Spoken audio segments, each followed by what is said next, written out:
Whoever you are, wherever you are, hope you are blessed and doing safe. Ladies and gentlemen, greetings, family. Of course, I'm tuning in. You see me without the glasses off today. But if you're looking for some opportunities, particular advertisement opportunities, then look no further at the link at the bottom to my email address. You can hit me up for advertisement opportunities. We are supporting and promoting your businesses here on this channel. You can also, if you would like to donate and subscribe to our Patreon, a link is at the bottom as well. So you have multiple ways in which you can advertise with the platform by emailing me when we go on through our live stream. You also have access to premium content, those that want to see premium content that you will not find here on YouTube or Facebook or Twitter, as I am suspended probably by now.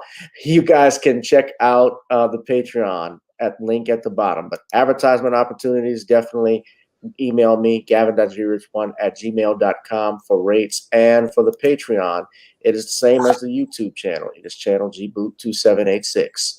All right, I'll holla. Peace. Please stand and face the jury. We, the jury, in the above entitled action, find the defendant Orenthal James Simpson not guilty of the crime of murder in violation of Penal Code Section 187A, a felony upon Nicole Brown Simpson, a human being, as charged in count 1 of the information. We, the jury, in the above entitled action, find the defendant Orenthal James Simpson not guilty of the crime of murder in violation of Penal Code Section 187A, a felony upon Ronald Lyle Goldman, a human being, as charged in count 2 of the information. Despite warnings from Judge Ito to remain calm, the families were overwhelmed. Ron Goldman's father sat stunned. His mother and sister sobbed. OJ Simpson's daughter Arnell smiled broadly. Her brother Jason sat weeping uncontrollably in front of her. Outside the courthouse, supporters watching on TV screamed with joy. And here in Toronto, Simpson supporters were jubilant on Eglinton Avenue West, while trial watchers who'd gathered at a Scarborough electronics store were stunned into silence. Back in the courtroom, Simpson smiled, and his attorneys were obviously pleased and relieved. The prosecution team sat stone-faced. Simpson was later taken by white van out onto the Santa Monica Freeway back to his Rockingham estate. He was cheered along the way, reminiscent of that scene 15 and a half months ago. The Simpson saga ended as it had begun, helicopters chasing OJ home. But this time, Simpson arrived at his mansion to smiles and warm greetings from his friends, including A.C. Cowlings. Later, Jason Simpson read this statement from his father. When things have settled a bit, I will pursue, as my primary goal in life, the killer or killers who slaughtered Nicole and Mr. Goldman. They are out there somewhere. Then Johnny Cochran gave his theory on why the jury acquitted. We said that if we could shatter the prosecution's timeline so that O.J. Simpson couldn't have committed this crime, that there would be a reasonable doubt. This was a case based upon the evidence. We are, all of us, profoundly disappointed with the verdict. But at an emotionally charged news conference, District Attorney Gil Garcetti said the evidence was there to convict Simpson. This was an emotional trial. Apparently, their decision was based on emotion. That overcame the reason. Please don't let this make you lose faith in our system. Lead prosecutor Marcia Clark was composed as she thanked her team, but it was too much for Assistant DA Chris Darden. We came here in search of justice. You will have to be the judges, I expect, as to whether or not any of us found it today. But I'm not bitter, and I'm not angry. I am honored to have Darden couldn't go on. He was comforted by colleagues before leaving the news conference. Then Ron Goldman's father, Fred, through tears, pledged to work to change the American system of justice. I deeply believe that this country lost today. Justice was not served. With Fred Goldman weeping, it was left to Gil Garcetti to explain what the Simpson verdict means. I didn't just fall off the back end of the turnip truck. And when you ask, are there people who are going to be doubting the criminal justice system? Of course, there are going to be people who are going to be doubting the criminal justice system. But let me emphasize one thing. This case is not the usual case. Don't look at this case as being really how most cases are handled, or how most juries, or how most judges, or how most everyone who's involved in the process deal with the case. That's not the case. The jurors do the right thing, nearly all the time. Paul Rogers, CFTO News. Except for him, not in this case. That was Gil Garcetti. He was the district attorney of Los Angeles at the time, who brought the charges against one Orenthal James Simpson back in June of 1994. I was 8 years old when that happened. And now, as a 38-year-old man, I'm reflecting back on that time and remembering the juice and remembering OJ Simpson, because on today we learned that yesterday evening, OJ Simpson has died. OJ Simpson, one of the greatest football players of all time back in the 70s. They used to call him the Electric Juice, the Juice, when he played for the Buffalo Bills, and that offensive line, they had a nickname as well. And he never forgot his offensive lineman that he played with back in Buffalo. OJ Simpson died after battling what appears to be prostate cancer at the age of 76. Now, back in the 70s, when he became this star, he was the first man in history. Before we get to the trial and everything, let's give a little history. OJ Simpson went to USC, was a star running back, and as a star running back, he was for the Buffalo Bills over a 5-year span from 1972 to 1976 in a 14-game season. His rushing yards were 7,699 and were over 2,500 more than any other player at that time. He was the first man. The Electric Company was the name of the Buffalo Bills offensive line. And he was the first man in history to rush for 2,000 yards. And as a result of that, OJ Simpson became a pop culture icon in news and television and commercials, being a black man, one of the first black men to actually get endorsement deals with Hertz, for instance. He was big with that. Also getting movie deals, starring in movies with Elizabeth Montgomery, I believe was one of the movies. He had other movies, although wasn't a great stellar career, but I think he was in The Tower and Inferno was one of the big Hollywood films that he was in. He was primed for this. And you could say Muhammad Ali arguably was the greatest of all time, the athlete that stood above all athletes. And even Jim Brown, you could say closer. But Jim Brown, I don't think had, I guess, the crossover appeal that O.J. Simpson had. And he definitely had that in the 70s, the movies he started in. I mean, he was doing movies with white women, filming stuff, even though he was married. He had a black wife at one time. And for once, it seemed like white America did not see race. Of course, the movies I remember O.J. Simpson in back in the 80s were the Naked Gun series. That's what I remember him as, Nordberg, of the Naked Gun series, which is based off Police Squad, that was on ABC back in 1982, starring Leslie Nielsen and I believe Alan North. That was the TV show, and subsequently the movies, which were directed by the Zaz team, the Zuckers, Abram and Zucker. Those are the guys that did Airplane. They recasted the Nordberg character from the TV show and put O.J. Simpson in. And I gotta say, those movies to this day are still funny. And of course, those guys also were the ones who did Airplane back in the 80s. Just a little trivia. So, 1994, O.J. Simpson filmed his last film that he was in, And he had a very stellar career. Let's be honest. He was doing movies and so forth, which what happens with a lot of NFL athletes when he retired, I believe it was in 79 with the 49ers, their injuries catch up with them. And as such, they're not able to do what they normally do. So they go and find sources of, acting is a big thing that if they can get, they will do. And they will do that.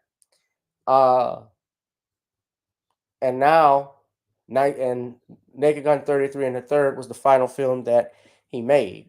And because subsequent to that, his life in June of 1994 would change forever. And so would we as Americans. Now, you saw the news clip, and I'm going to play some other videos for you today about OJ Simpson and what happened. And it looked like we got 51 people in the chat. I want to know if people could smash up the likes. Let's make sure we smash up the likes. Rest easy, Juice. OJ Simpson, though, in 1994, something happened on June 6, 1994, that changed the course of his life and Americans. And that was that when the bodies of Ron Goldman and Nicole Brown Simpson were found dead at their Los Angeles and I believe this was Bundy area home back in 1994. Nicole Brown Simpson, being his ex-wife and the mother of two of his children, was found brutally stabbed to death, along with her throat being cut open. Excuse me, I don't want to get graphic details because I know this is still being streamed on YouTube. And Ron Goldman was stabbed multiple times. Now, I'm going to go into details about that case with you all tonight. But to continue with what I'm saying, suddenly, OJ Simpson, who was seen as the poster boy for American consumerism, a pop culture icon, someone that everybody could flock to, everybody looked up to. That's the juice. His skin color to white America became a whole lot darker in an instant. From the moment he arrived home from Chicago after news of his wife's death and that of Ron Goldman, when he gets to his house and he is Brentwood home, and he was immediately handcuffed by authorities with no proof, no evidence, nothing that indicated he had committed a crime. He was not a suspect then, and he was handcuffed. And they wanted to talk with him with his lawyers. His name escapes me of who the lawyer was, but it was not a member of the Dream Team then. And subsequent to that, the media was nonstop in this case. This was the case of the century. This was 24/7 news. Those of you who were not born in the 90s, didn't grow up in the 90s, you can't understand the impact this had on us and pop culture, or really, I shouldn't say what it had on us, but what was being told to us, because television programming is the actual name of TV. That's really the full definition of TV, is TV programming. The networks, NBC, CBS, and ABC, at that time, Fox, cable was hot, but it wasn't a big thing like we have today, or as it would be a little bit later. But 24/7, nonstop. That is what we were told about OJ Simpson. And advertisements, media, we ate it all up. They ate it all up. The advertisers ate it all up. They made so much money off of this case. And on that June 12th day, when the quote unquote Bronco chase started, everybody's speculating as to what was going to happen. They say OJ's fleeing. He's being charged from the time the LA County, the district attorney, Garcetti, charged him with murder. He was supposed to turn himself in and didn't. And I have a story on that and what happened. From that moment on, OJ Simpson was persona non grata to white America. And now he looked like the rest of us. You see, some of us think when we get money and status that eliminates racism. Nuh-uh. And OJ Simpson found out the hard way. And because of OJ Simpson, the prototype on how to deal with your bucks, your rich, wealthy black men, who they think step out of line came about because after OJ, I believe it was Ice-T who coined the term. America viewed black men, black America, as one big nigger. And that's just what that's what Ice-T said. I'm quoting you. One big Negro, because the laws in this country, especially, it opened our eyes to the domestic violence, and that was something I had never heard about. That came out. Then you're talking about police corruption was another important thing, and of course the veil of racism, because many of the white friends and associates who we thought we were close with, who we were down with, that trial exposed their feelings, and to see a trial that was led by a confident, intelligent black man who turned it around. Diligent attorneys like F. Lee Bailey, Barry Scheck, who did their jobs, and exposing the LAPD, exposing a racist like Mark Furman.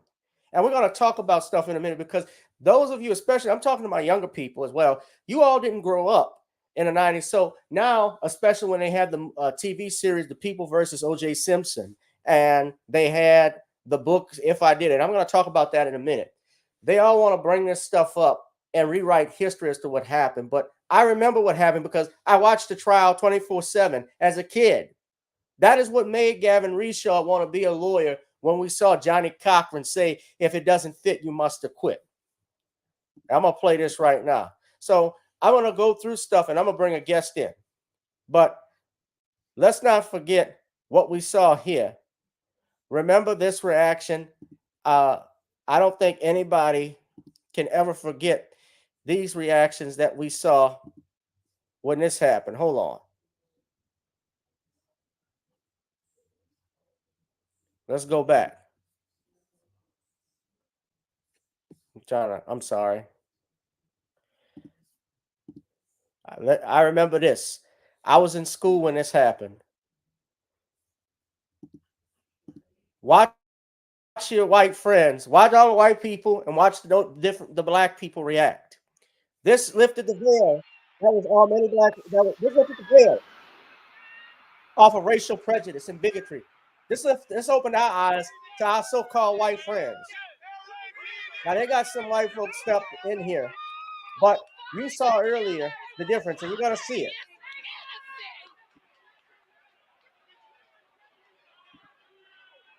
I think it's great. He deserves to go free. They had no evidence on him. So much evidence to deliberate for as short as they did and come back with a not guilty verdict. I think it shows the jury was pretty irresponsible. Money can buy you justice, exactly.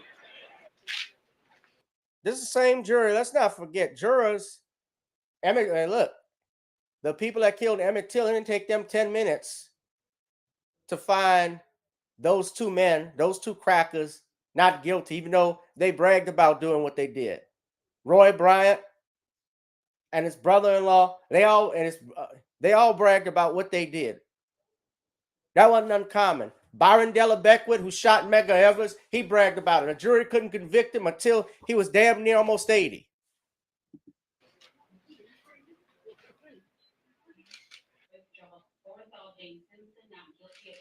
That's OJ. I think that's OJ's mother, if I'm not mistaken.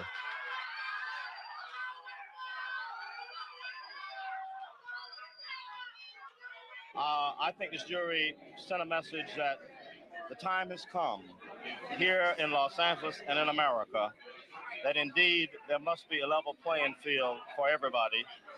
And just don't think justice was served. I don't think the jury did their job. I think they knew what they were going to do from the gate. I think it was racist-based, and it was racist from the black point of view. Now look at this. They called this the trial of the century. Typically, if this OJ Simpson wasn't a celebrity, we wouldn't even know about it. We have people that get murdered all the time. There's not a camera in the courtroom. Like today, when OJ Simpson died, This was breaking news on CBS, NBC, and ABC. CBS did an hour coverage on this. Something normally that wouldn't be done. You see celebrities die all the time. They'll talk about it briefly in a headline, but it's not an hour, 2 hour news. And I'm going to explain to you why.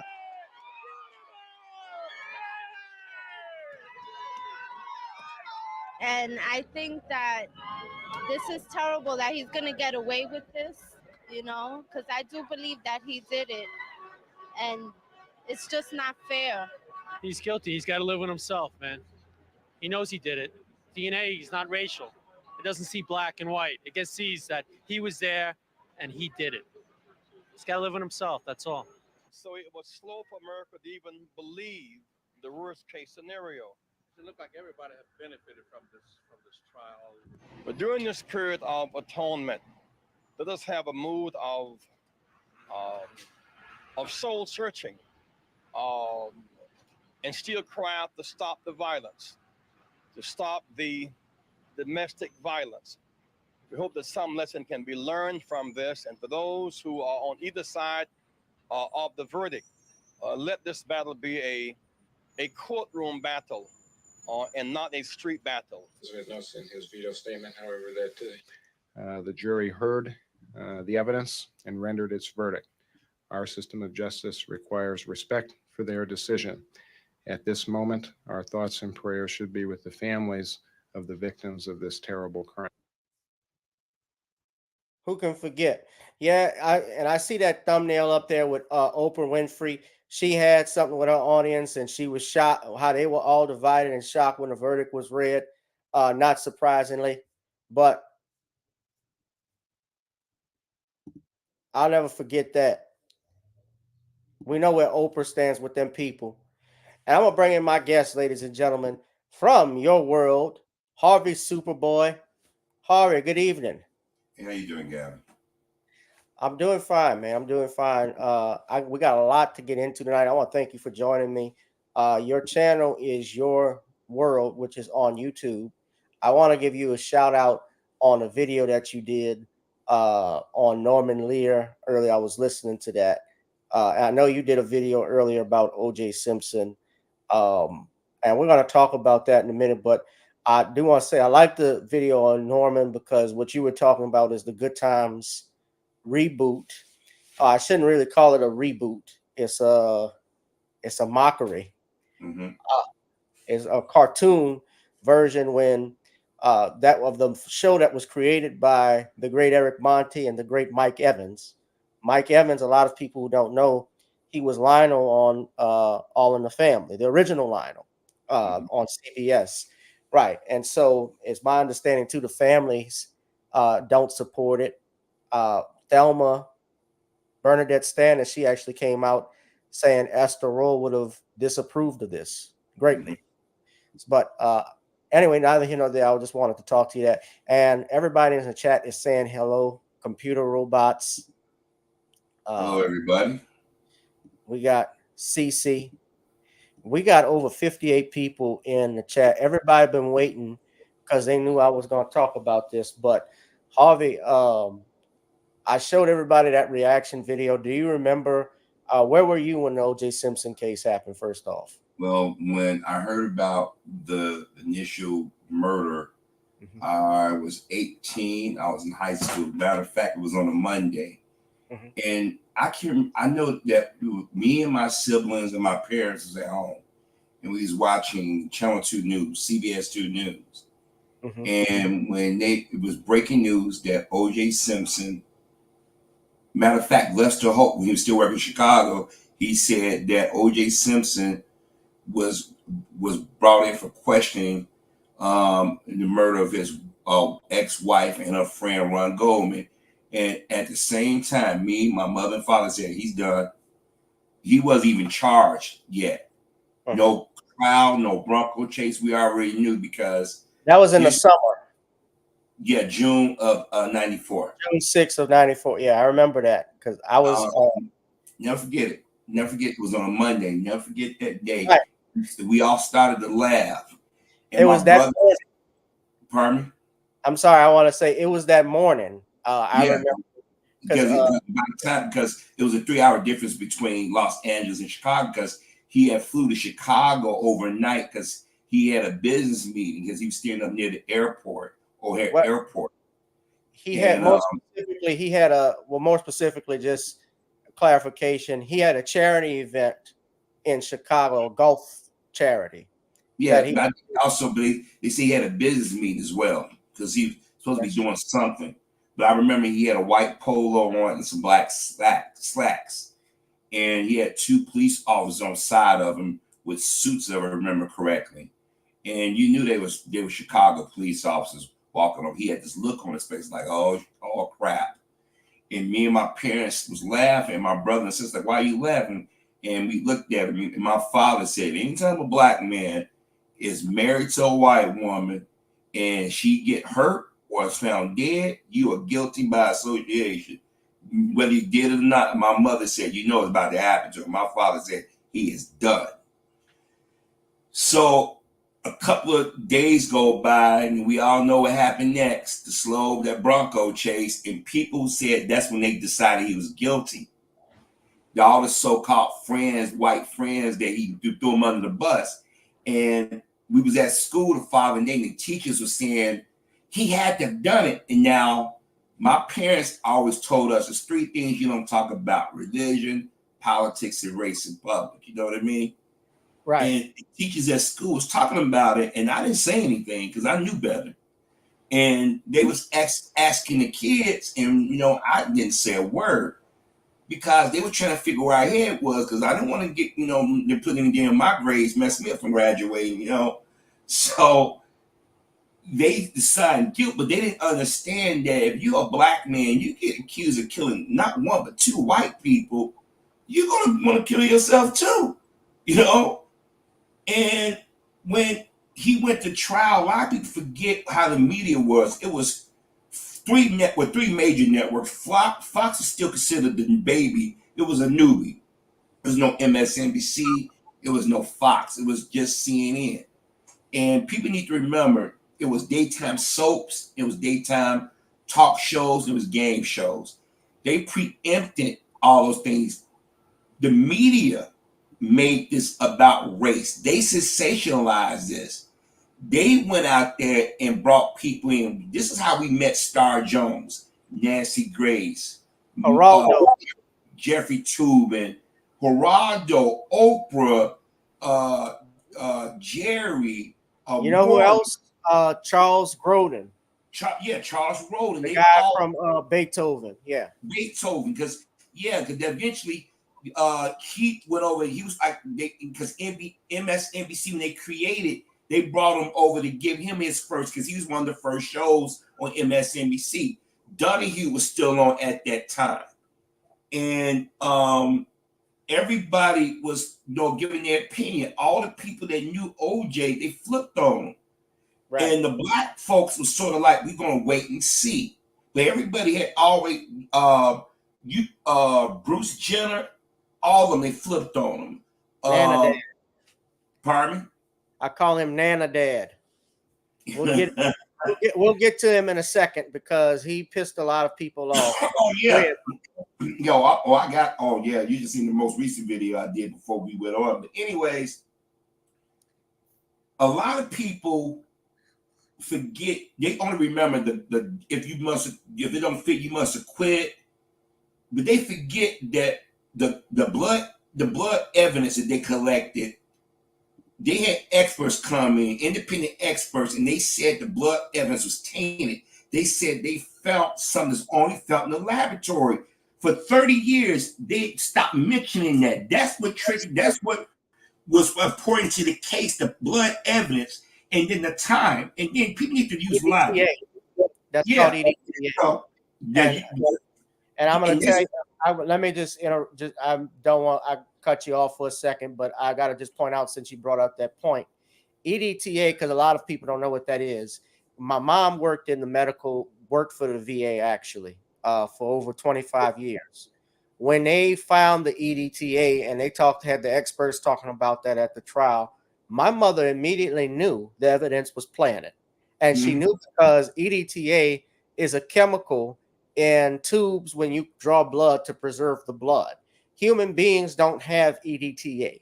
That's not something you find in your blood. You have normal things like to prevent clotting and so forth, like white blood cells and so forth, but you can't have EDTA in your blood. So that's how she knew that the socks that they even have on video being planted. And Judge Joe, it wasn't just the glove they planted. Judge I Joe remember Brown, that video when they was picking the glove, the socks up, they placed it in that like a ziploc. I remember exactly. They and the don't socks shit anymore. and the blood went through the socks. It wasn't like if a human being puts their feet through your sock, if you're wearing socks, you know, blood liquid is not going to pour out on the other side if you pour it on just one. It's not going to be asymmetrical. And they saw this, and I'm going to play some video because Judge Joe Brown even talked about it and went in. And Judge and I have spoken on this case lots of times. But Harvey, go ahead and finish your point. I'm sorry. No problem. And like you said, your mom worked for the VA. My dad worked for the VA. He was in the military. My mom worked for the Chicago Police Department. And even I, with my limited knowledge, known that there was a chemical only found in the laboratory. Because they had the expert, then they had another expert come in and said, there's no way that that could have been found at that scene. That's a chemical that's found in the laboratory. And then they talked about the time frame, and they said, okay, OJ Simpson had arthritis, right? At that time, OJ had to be about 44, 45 years old. He wasn't an old man, but he wasn't a young man. And they was trying to figure out if how he did what he did to them. Either he had to sneak up on Nicole without her knowing, but at the same time, they said she had defensive wounds, but she looked like she was fighting for her life. So that means she would have some traces of DNA of OJ on her body, and he would have some unexplained scratches on him. He didn't have scratches on him. So I'm sitting there like, anybody's been in a fight with a woman, you know she's gonna scratch, right? Just gonna get in her nails. Ron Goldman is obviously younger than OJ. They say he had defenses wound, but he also would have put up a fight. So they ignored a lot of the common sense things. And then they said his shoes, he had blood footprints. But they said, well, he had bloody socks, but there was no blood in his shoe. But it was a bloody footprint. So how you get bloody socks but no blood in his shoes? I'm like, something don't sound right. But I'm like, okay, maybe I'm missing something. You know what I mean? And then they said the time for he got to his house, those Ford Broncos, I remember they make noise when you accelerate. In a suburban area, that time of night, you're gonna hear that truck rev up. He got arthritis. He's gonna speed and go run through his house, and nobody hears a sound. Now, Cato say he heard somebody hit the air conditioner, but we know air conditioner. Yeah, I remember that. Those air conditioners make sounds if they stay on at night. You got we know that. That's when they cycling. So that didn't prove anything. Now, if he had a murder weapon, where's the murder weapon? How did he dispose of the murder weapon? There's no way he took it on an airplane, because if he went to the metal detectors, it would have triggered. When he got to Chicago, the O'Hare, where he's going, he went straight to the hotel. They have cameras. He would have saw him go off in O'Hare and around them hotels. They got cameras everywhere. They would have saw this big ass black dude. OJ Simpson's he recognized that big ass head of his walking around O'Hare like the Great Gazoo. Yeah, exactly. So where is the murder weapon? Then the Chicago police, they called and they said, hey, we got this man. They went to his hotel. Matter of fact, today on the news, the cops that went to go get him, they said he went in the room. They thought OJ said the glass, he had broke the glass. They said he went in the bathroom. They saw it was cut. He said, and they said they saw the blood on the bed. So they also saw the glass in the trash can. Exactly. They ignored all of that, but they ignored all of that. And then another thing, I'm gonna say this real quick, and I'll let you go and finish the rest of it. Something that they don't talk about anymore. Ron Goldman and his family initially lived in the Chicago area. They lived in, I forget what suburb. That's right. And what happened was Ron Goldman, mom and dad got a divorce. Ron's father remarried, and him and Kimberly, his sister, and them moved to California. Ron and his mom still stayed in Chicago because Ron and his father didn't get along. Because Ron's father said that they thought that Ron was gay or bisexual. And Ron wanted to be a performer, so eventually he made up with his dad and moved to California to be a working actor. Hence, he was a waiter. And that's so when Fred Gumman put on, "Oh my son," they was barely on speaking terms. When he go on this, go ahead. I want to also mention a good point because this came out in a book called Double Cross for Blood. Everybody needs to get that book, and I'm gonna highlight it for you. But supposedly, Ron Goldman, their family are from Chicago. My understanding too is that Ron's mother was his stepfather. She remarried, and I believe a guy was a lawyer from Chicago who had ties with some people from Italy, we should say. Mm-hmm. I don't know if you've heard that one, Harvey. I heard about that. They didn't talk about it much, but I did hear about that. It's in the book, and this is the book, Dr. Johnson, and I'm going to speak on him for a second. Everybody should get this book. Double Cross for Blood. Dr. Henry Johnson is actually was a friend of OJ Simpson's. He worked very tirelessly to exonerate him, to help exonerate him, and he wrote this book. And I'm gonna share it with Harvey. And there's a couple other books I'm gonna highlight. Everybody read, particular on tonight, since we are honoring we're talking about the legacy of OJ Simpson, honoring him, the man who beat them folks. And everybody is still pissed off about it. Tough. We had to deal with it for hundreds of years. Tough. Still dealing with it. Emmett Till's killer got away, so I don't want to hit with and went to her grave. Nobody said a damn thing. The Biden administration didn't go after her. They don't even go after her like they do OJ. So if you ain't gonna do it with him, don't do it with us. If you're not gonna do it for her, don't do it with him. Make it even. But I put the link in the chat for the book. I'm also this other book, Harvey, and I'm going to talk about this. I want you to get back to your point. But this book, I want to highlight a guy by the name of Steve Singular. Steven Singular was a true crimes author. I actually got a chance to interview him on my show, and you guys can actually check out his book. Check it out. Steve Singular actually died this year. Earlier this year, his wife put a note out on Facebook as to what happened, and I offered my deepest condolences to her. But this is a must-read book, Harvey. It's available even on Kindle. It's called Legacy of Deception. It's an investigation of Mark Furman and racism in the LAPD, and they break down how they planted the evidence in this book.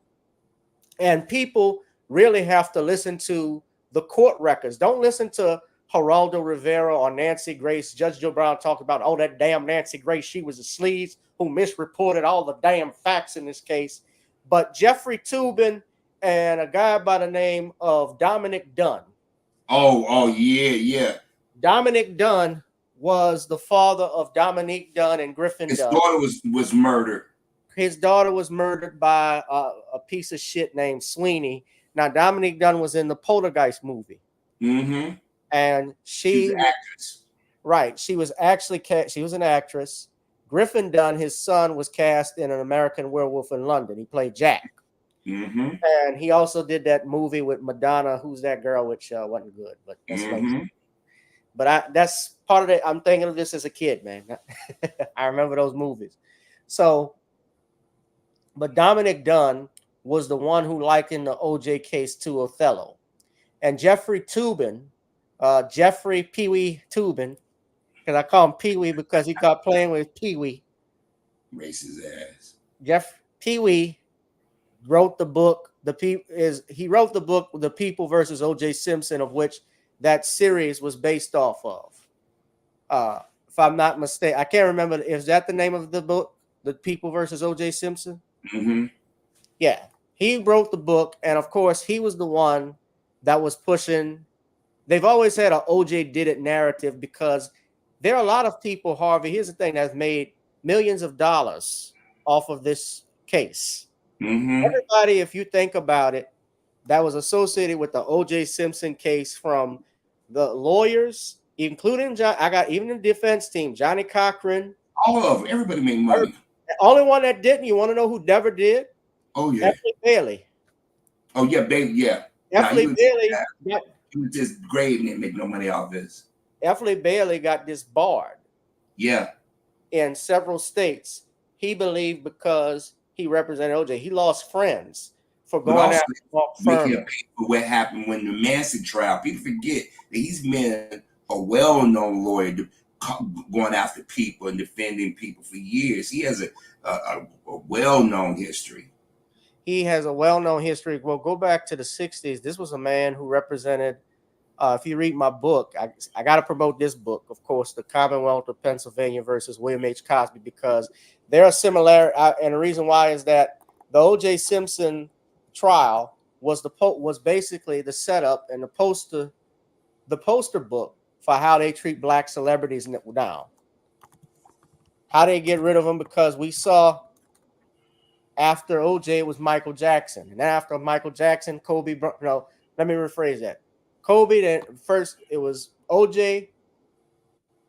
You could say Tupac was rare, but not much. But because Tupac died the year afterwards. But OJ, Kobe Bryant, Michael, Bill Cosby was a major one.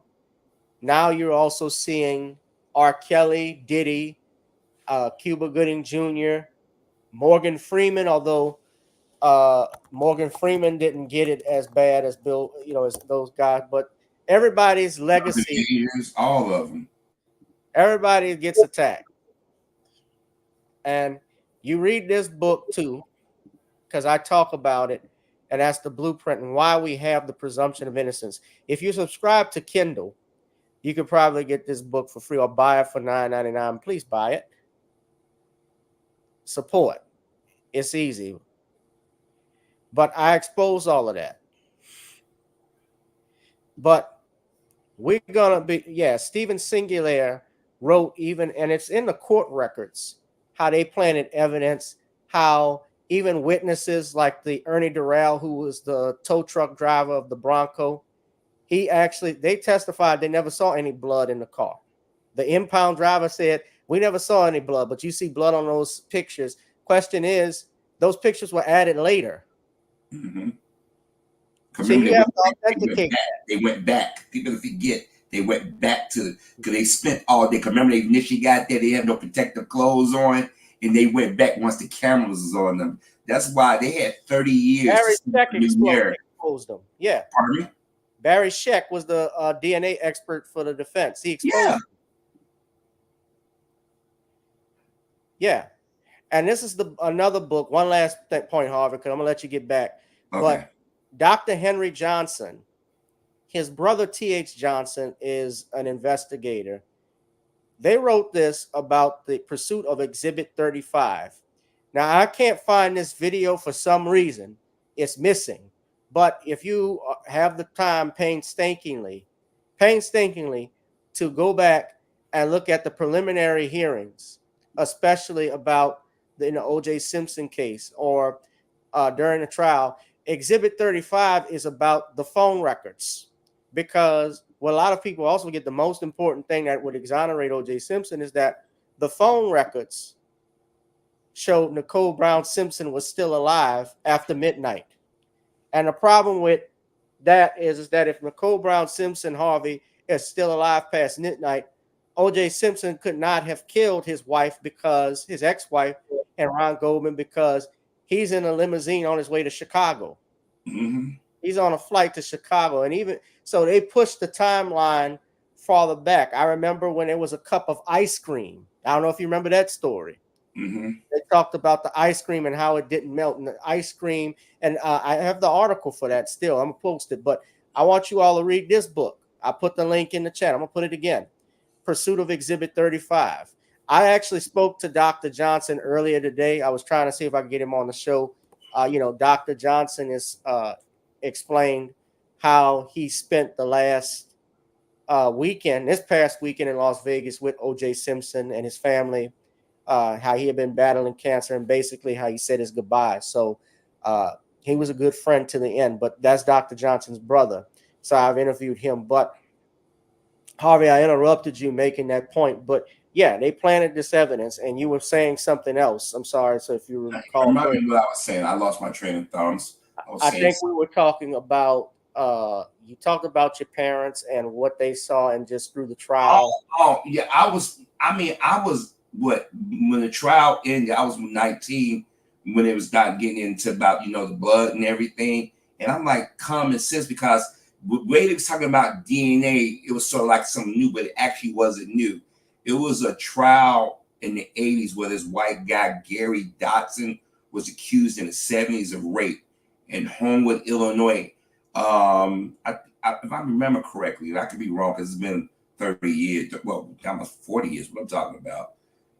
I think he was at a Long John Silver restaurant, and this white girl at that time, she was like 12 years old, but she was fast. She'd been having sex, she was 12 years old. And I guess she was out and she got caught doing something that she wasn't supposed to be doing.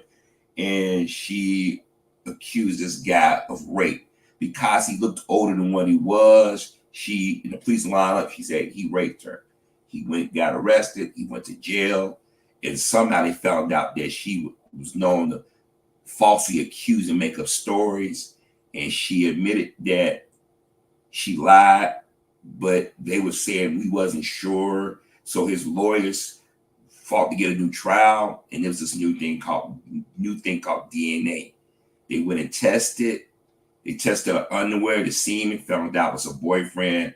So we already knew about the DNA stuff. So the way the media was talking about it was sort of like this Star Trek type thing. But those of us in Chicago, we knew about it. And they was trying to, if you remember, they were saying this DNA can find him guilty, but if it don't work, if it don't go our way, then it's untested. It's not still new. They were trying to play back and forth, fast and loose. And the way they was talking about maybe the jury, it may be above their head, like trying to dumb it down for the jury. And then when they pick the jury, a lot of people don't realize the prosecutors have a say in who goes in the jury pool, right? And you know this, you're a lawyer, you know how it works.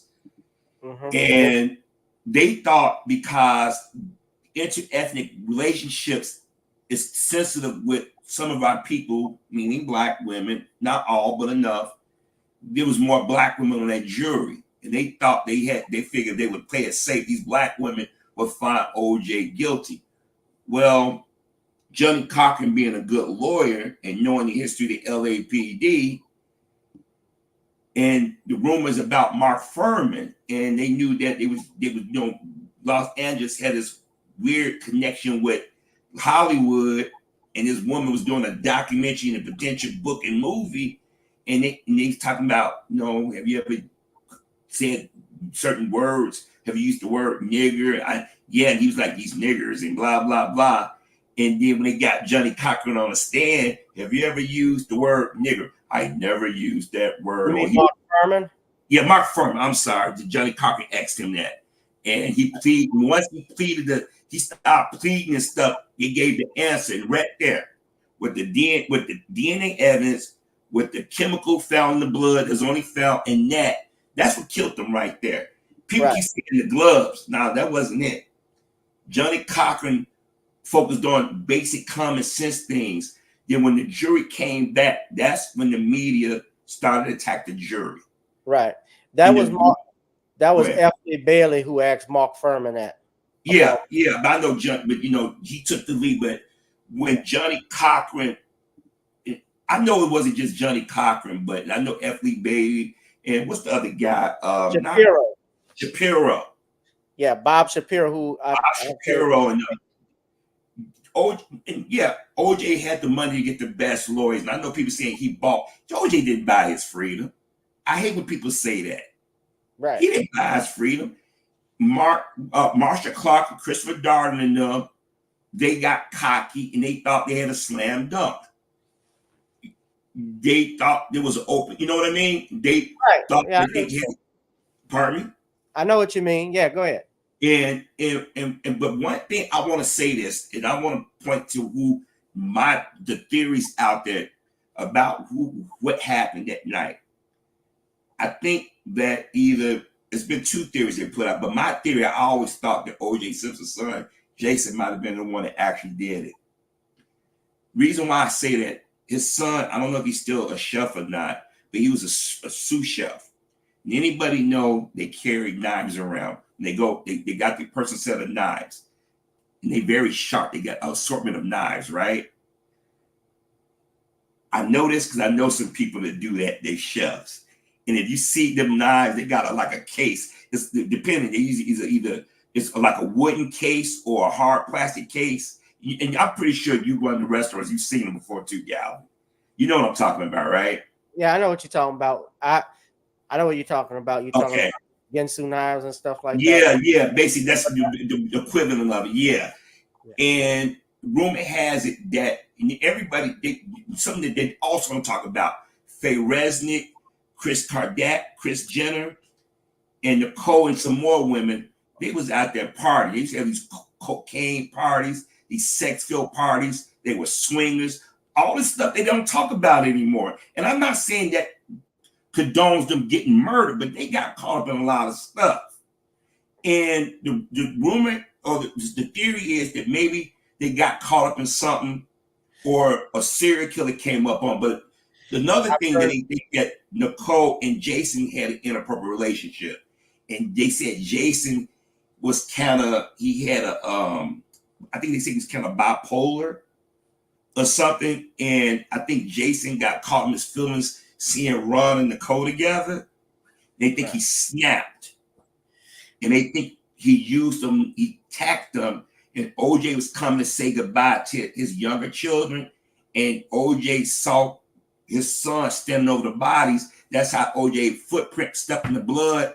And that's why you never found the murder weapon, because his son had it. That's the theory that one person put out there. But I always, pardon me? I don't believe that theory. I can tell you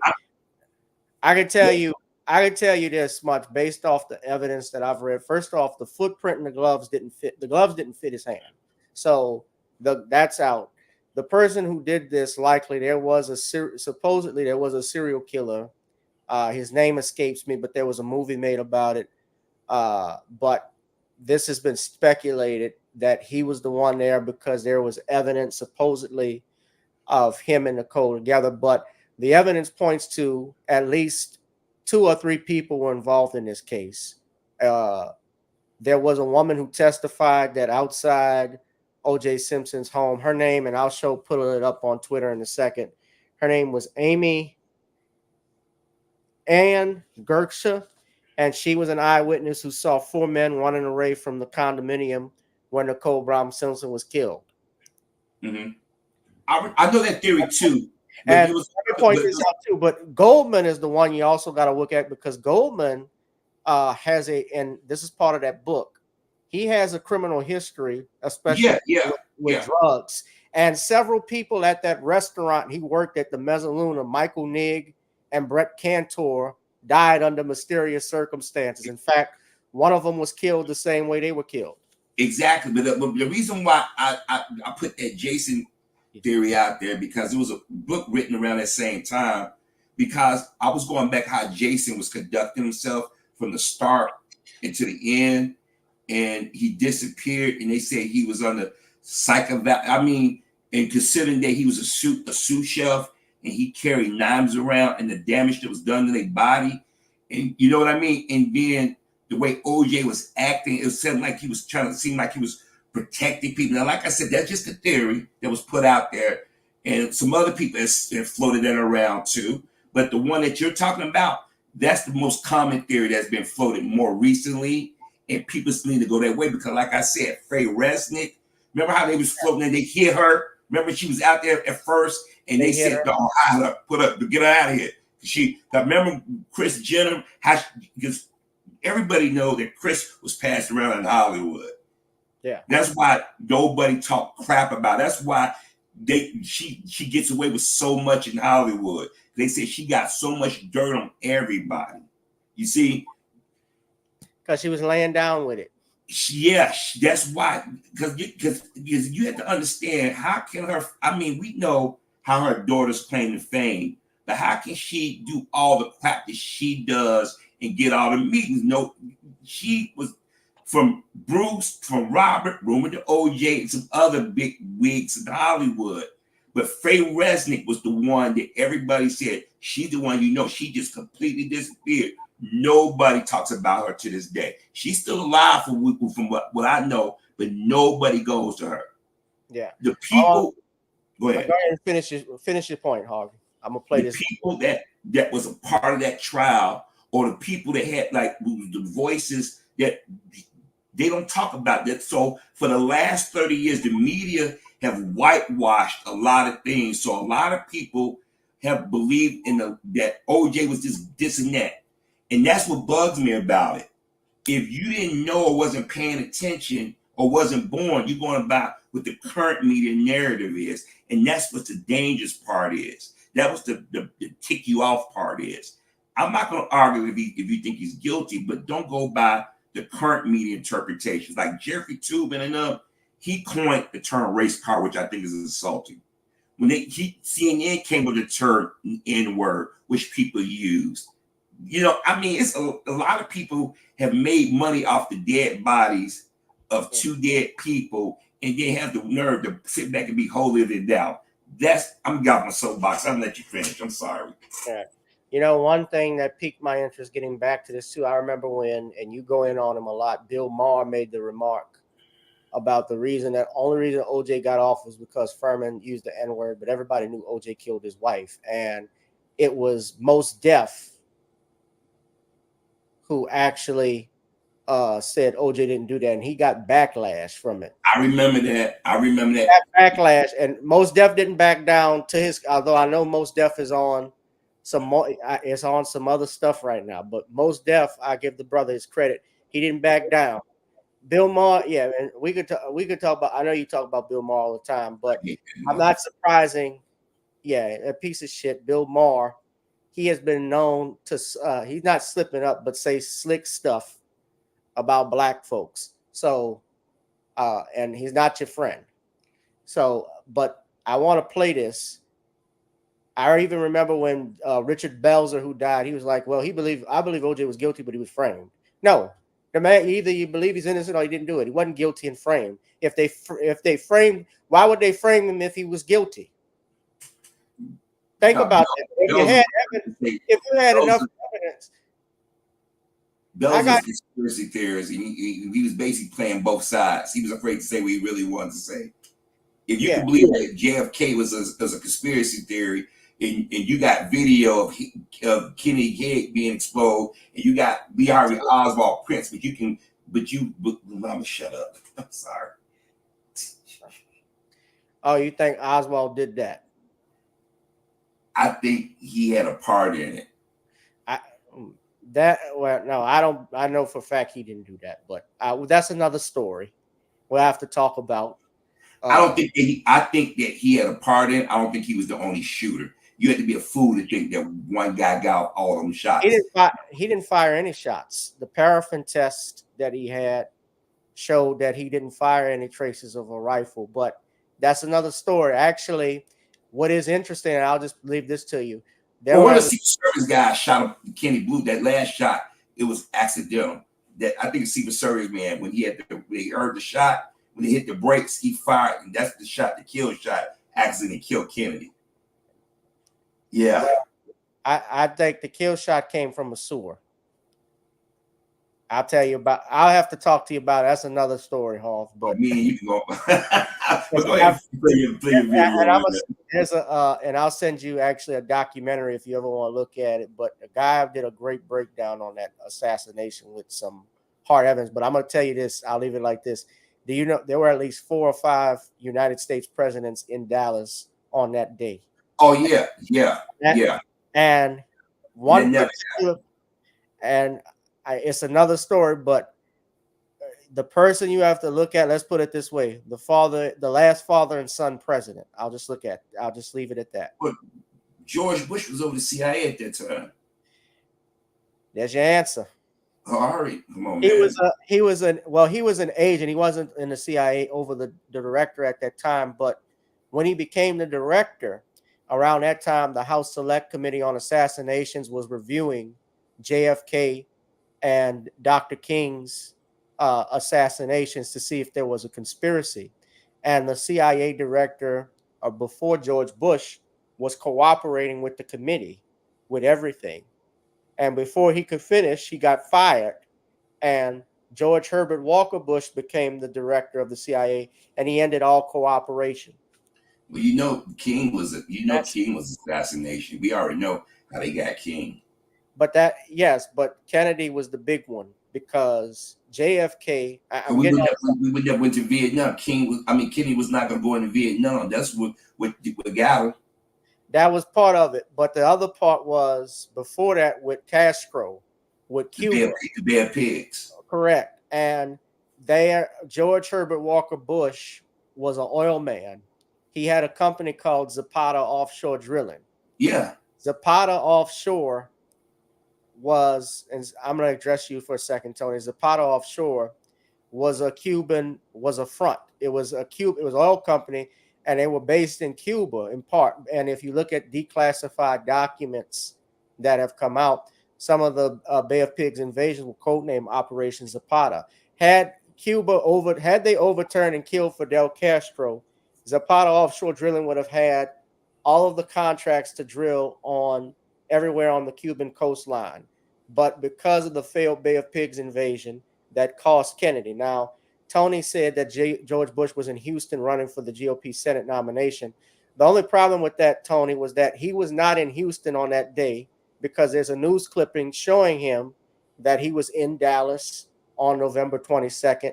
He was at a convention. He also phoned the FBI because there are declassified documents showing that he was staying in Dallas on that day. Richard Nixon was also in Dallas. He actually admitted he left Dallas and flew from Dallas to New York when he got the news. And George, it looks like, and there are pictures you can look online, George W. Bush was there with his father because I'm getting off subject.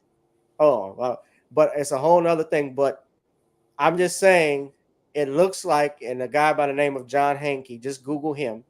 He did a documentary called JFK2, and he presents evidence that the CIA was involved, and he's stating that George did just put two and two together. It explains why they pushed the release of those assassination papers.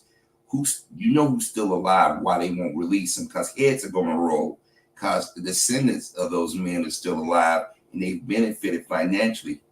The Bush children, Jeb and George, and them are still alive. They still got their hands in oil and stuff. Think about it.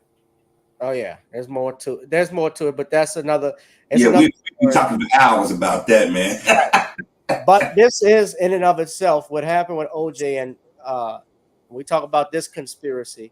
People would say, "Why? How could OJ? It could be a conspiracy. We would need all of LAPD." Well, if you read Steve Singular's book, Legacy of Deception, I called him Mark, but Steve Singular's book, he breaks down how it didn't have to be all of LAPD. It was just a certain segment of it. But this is video. This is Mark Furman. Now, a lot of people may not know this, and this didn't come. I didn't know this until several years ago, Harvey. Mark Furman actually sued the LAPD because he was in an all-black district. He sued for stress. And this is part of the video. Everybody ignores this, but this was the key to OJ Simpson's acquittal. Listen carefully. This is what I'm talking about. This right here. What was that, Mr.? Detective Furman, did you plant or manufacture any evidence in this case? Now, the guy right there, that's his lawyer. Listen carefully, folks. This is the tale right here. I assert my Fifth Amendment privilege. Right there. That's the tale. I only have one other question. What was that, Mr.? Detective Furman, did you plant or manufacture any evidence in this case? I assert my Fifth Amendment privilege. Why would you do that? One other question. What was that, Mr.? Detective Furman, did you plant or manufacture any evidence in this case? I assert my Fifth Amendment privilege. Because he did it. He did it. Look how nervous Kimberly was. She like, oh shit. That's Johnny Cochran knew it because it was rumors for years about this dude. There was rumors for years, yes. Yeah, see, this is why I get mad. The media do not play these things in entire. This is the beauty of the internet, but also the curse of the internet, because they've been purging clips. Like, remember, there were shows called Hard Copy.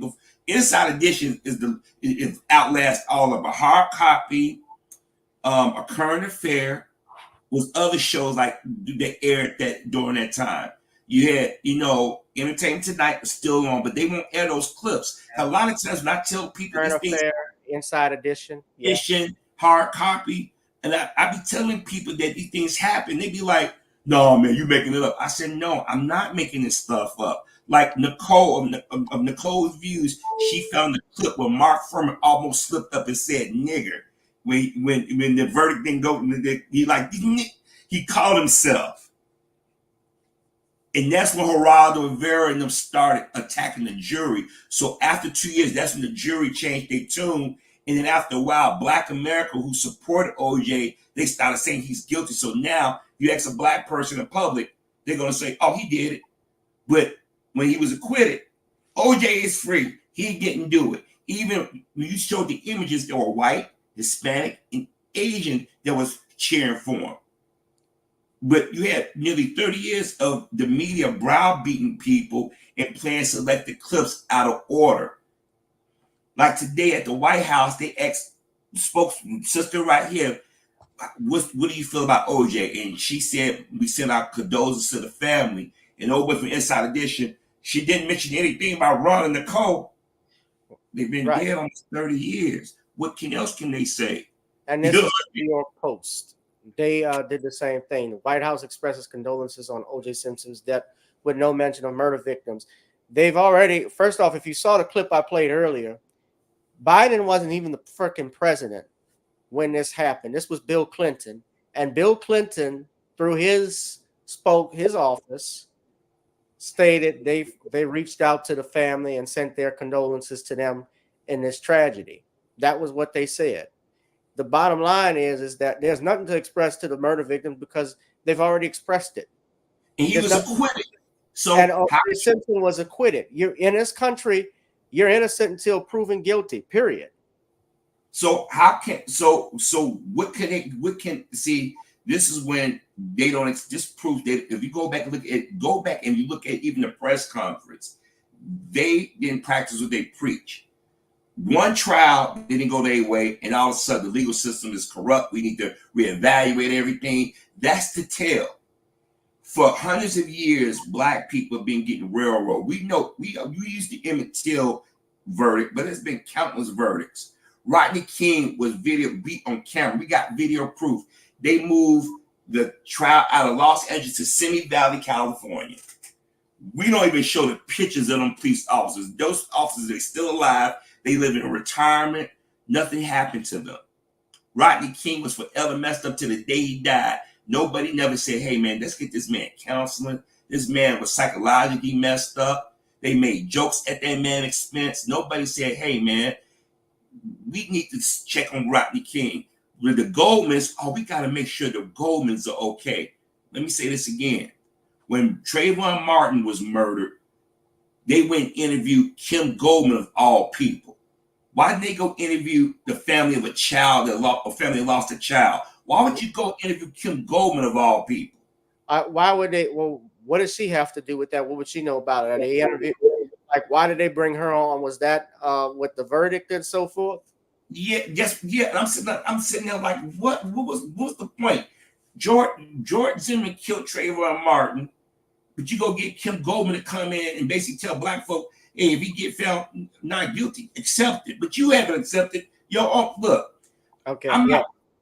Look, I understand the Browns and Goldman, her pain. I lost my sister murder. I'm not telling them not to be angry, because if law enforcement said OJ did it, you're going to go about what law enforcement tell you, right? Correct. Just like when the Central Park 5 or the Exonerated 5 was accused, the woman that thought they did it, to this day, even though they got the guy who did it, she still think they did it because the police department said these are the guys that did it. So, and we hear a lot of cases where men and women have been in jail and they've been proven that they didn't do it, But the family still said, I believe they did in my heart of heart because they have nobody else because the law enforcement screwed up the case. There's no evidence. Years and went past, so they got to blame somebody. I understand that. Is it fair? Is it rational? No, but I get it. What bothers me is Fred Goldman going on TV lashing out at everybody and low-key trying to be racist. That's what I have no sympathy for him. And then you start attacking the community and attacking the jurors, saying they uneducated, they didn't know anything. No, you guys thought y'all was being slick by saying we're gonna go get a jury predominantly two black men, but more black women, because y'all know in the black community we have this issue with inter-ethnic relationships. So you're gonna see we're gonna get black women. They're gonna be looking at OJ. You left a black woman for this white woman, and then when they come back, we're gonna find you, gonna get you back. You sell out. Because today they kept mentioning on TV, OJ left his black wife for his white woman. Even today they mentioned it. That shouldn't even been mentioned. They divorced. That should have been mentioned.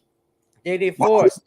I mean, all couples, people get divorced all the time. They get tired of each other. It happens, but they do that as a way to be dismissive and dismissive. And speaking of mouthpieces, I got to talk about this.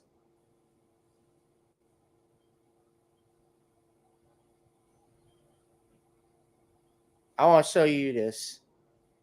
I will play this. Stephen Head Smith. Oh boy. And the Black Bozo the Clown. Not just in mouth, but in hairline as well. Decided to open his mouth about OJ Simpson. Of course, it's on ESPN. They ask questions. Now, this video is from a few months earlier. I actually remember this fool saying this on First Take. I want you to pay very close attention to what he says. Now, I'm not going to play. I'm going to play the audio, but I don't want to get a copyright strike. But I want y'all to listen carefully. So I'm going to just play the audio so we won't see it. Fair use, by the way. Hold on. Misquoted. I'm wrong. I'm sorry. But he's a lawyer. Knows what the hell he's doing. He's talking about highly intelligent brother, guy that I'm very fond of, and I communicate with from time to time. And he once called me on my radio show that I had back in the day to check me because I said if it was me going up against Johnny Cochran instead of Marsha Clark or I forget the brother's name. Please forgive me for doing that. I just got brain lock right now. Was it Christopher Darden? I think so, right? Let me tell you something. Ain't no way in hell Johnny Cochran would have beat me with that evidence. I'd have never put that glove on OJ's fist, on his hand. Why wouldn't you? You didn't have shit, nigga. This Sambo ass, man. Now this is you said this is from months ago. This was from months ago. Yes. Proves my point that every day you hear I would have known that he took medication, and then when he doesn't take medication, your fists swell up. No, go ahead, finish your point. Remember, I was telling you, and you heard me mention. I've been mentioning this. I've been doing these commentaries for going on 14 years September, and y'all heard me say time and time again, every day, every week, every month, every year, you hear a reference to OJ. This evening on MSNBC, matter of fact, before I came, I did a video and I uploaded. Joy Reid started off her show talking about OJ, and somehow she connected to Donald Trump. I kid you the freak not. MSNBC and CNN since 2003 have went politics nonstop, right? They don't even talk about the weather. They go politics. But when it comes down to a black celebrity male that gets the Perk Walker get accused, it changed. They stop. Yes, OJ Simpson died. If you guys kept saying he's a disgrace, and Mariah, why would you start to show off with him? Number one. But this proves my point that black people, to prove their loyalty to massa, we're gonna pull out OJ Simpson. He's an easy pull. You know what I mean? Right. All right. Go ahead. I'm sorry. He's low hanging fruit. Yeah, and then you're gonna insult. See, Johnny Cochran's not here to defend himself. Mr. Cochran been dead almost, next should be 20 years he's been gone. Next 20 years, what, January he'll be deceased? Because he passed away. He passed away when I was in Iraq, right? 20 years. Okay. Johnny Cochran was brilliant because I see a lot of black folks throwing shade at Johnny Cochran now. Stephen A. is not on Johnny Cochran level. Fuck no. He's not even on Carl Douglas's level. He's not on my level. No, he's not an attorney. First off, he's not an attorney. That's an insult to you and all the men and women who went to law school, brother. He's not outside of not being an attorney, he clearly didn't really go back and do his research on this case and watch it because he's a media guy. So he has to do, that's what his bosses at ESPN tell him to remember. He said himself, my job is to make my bosses as much money as they can get and get a piece of it. That's his job. That's his job. So OJ Simpson did it. The OJ Simpson did it industry is a multi-million-dollar industry everybody benefits from because everybody who was associated with that made money. The newspapers, especially the magazines, the tabloids, they got everything. I spoke with Tom Mesereau, for instance. Tom was OJ and was Michael Jackson's lawyer and Bill Cosby's lawyer. Tom told me about how the time he had dinner with Berry Gordy, and Berry Gordy told him, had Michael Jackson been acquitted, you've pissed off the entire national media. He's like, why? He said, you just cost him about $1 billion. If Michael had gotten convicted, that would have been 24/7 news coverage. Everywhere. The most famous entertainer in a prison cell. But look at it now. Michael been dead 15 years and they still try to say he's a pedophile.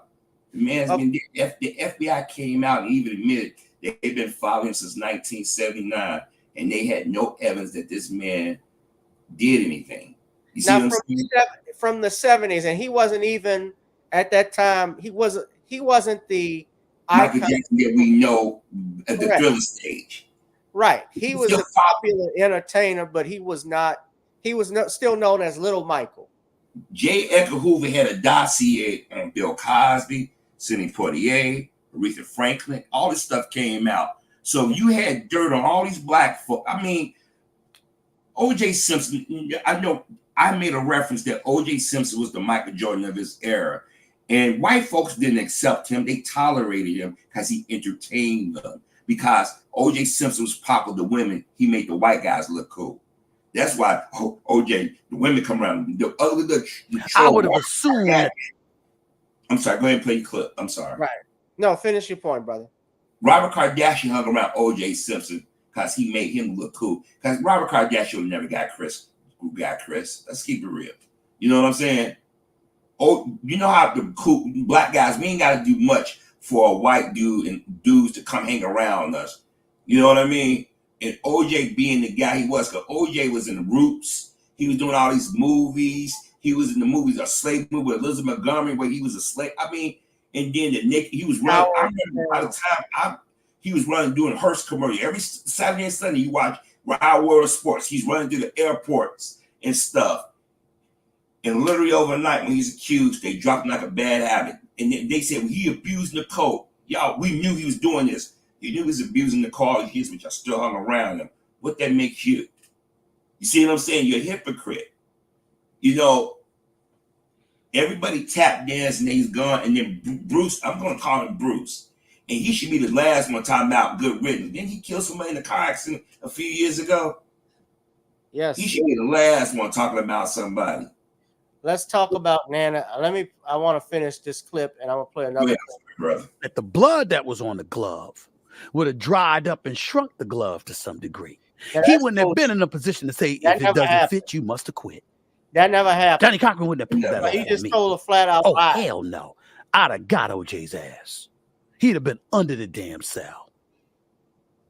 I'm trying to tell you, I'd have got him. Everybody ignoring the phone records. And obviously, Stephen A. Smith grew up on the East Coast. Has he ever been in the snow or rain? If that's the case, if you go out and get your gloves get wet, you would never be able to put a glove on again. You know what I mean? Every time, you know what I mean? If you're going to go by that, to use that in common sense, liquid, getting on the. I don't know. Oh my God, man. I think he just like to talk just to hear himself talk, man. You know what I mean? But this One is day, go ahead. I'm sorry. this is what you're talking about. Yeah. And Caitlyn Jenner, the she said, "Good riddance, OJ Simpson." And this was a man. See, this is how they turn on you too. This was a man that was a friend of OJ Simpson's. The Kardashians and the Jenners, they were close with him. Well, look at Kim when And look at what happened. Remember when Kim made that joke about OJ when she's on SNL about OJ was the first black person to take a stab. Remember she made that joke when she hosted SNL about OJ. And also remember Kanye West was the first one to defend Bruce transitioning over to a woman. Remember he said it, but guess how Bruce when Bruce and his son who he had issues with Cody threw him under the bus when it was announced that Kim and Kanye was going to have their first child.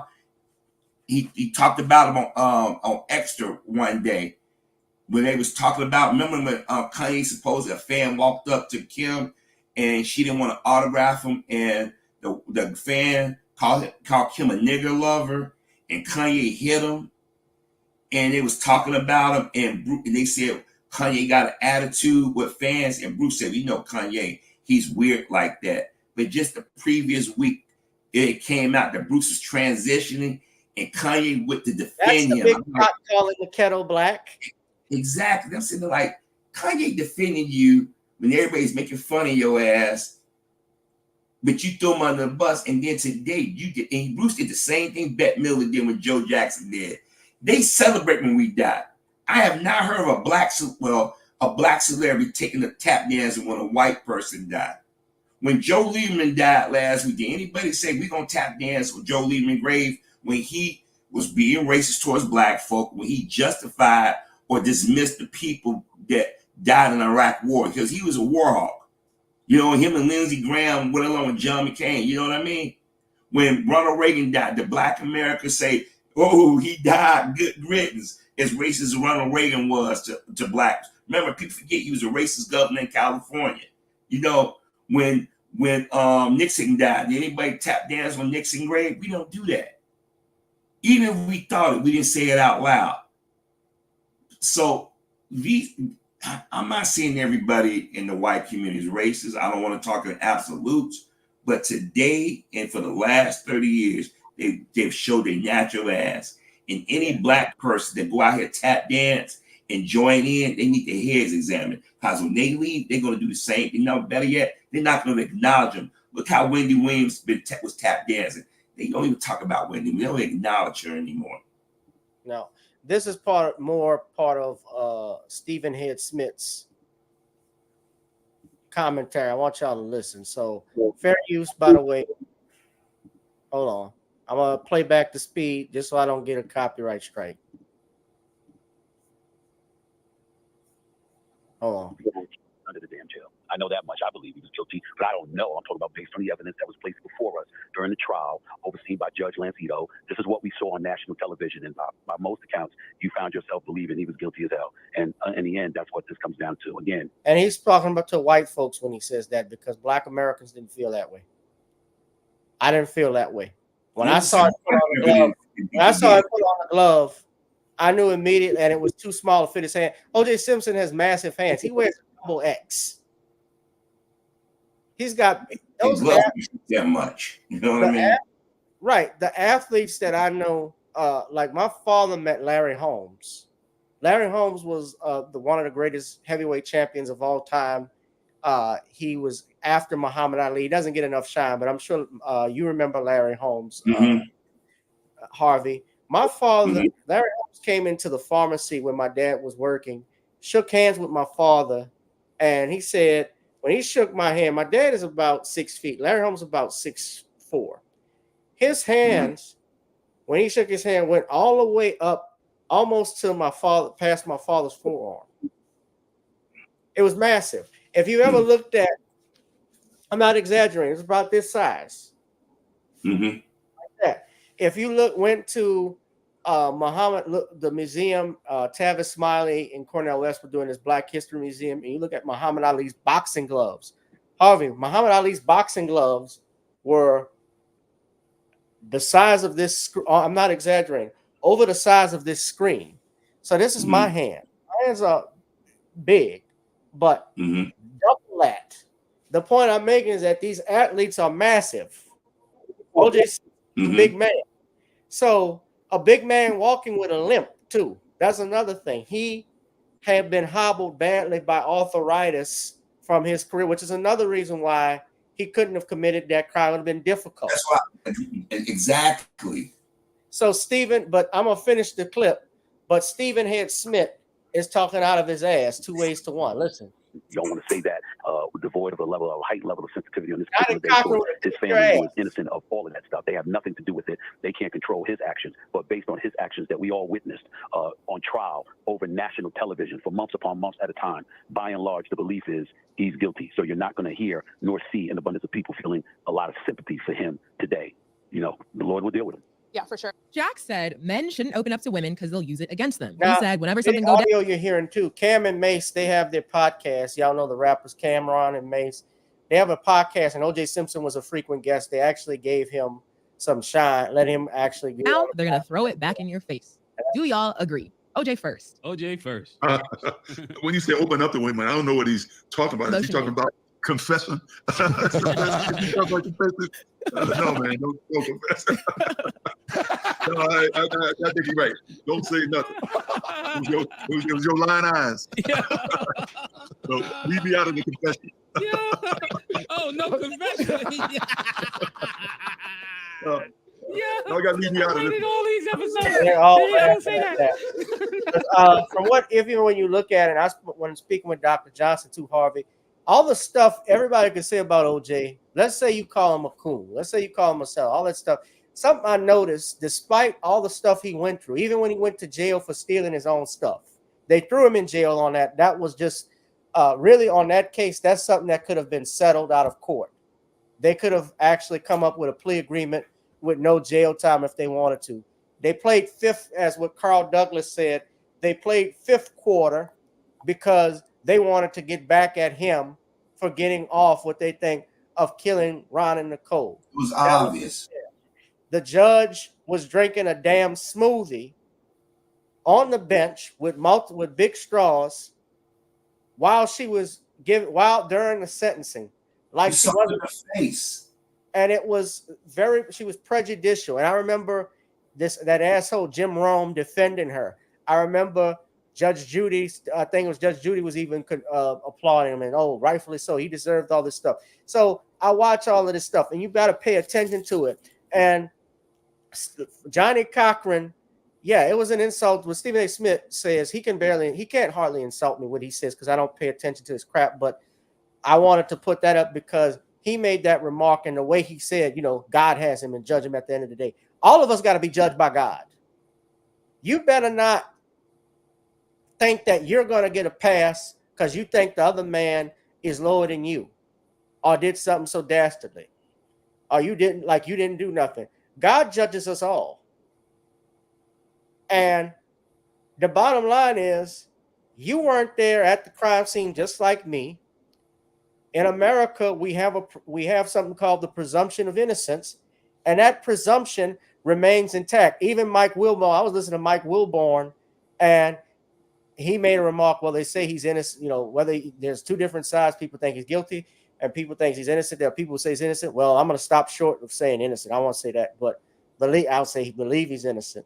I won't say he's innocent. Like, motherfucker, you don't know that. You are innocent when you, under American law, a person that is acquitted is their presumption of innocence by law is intact.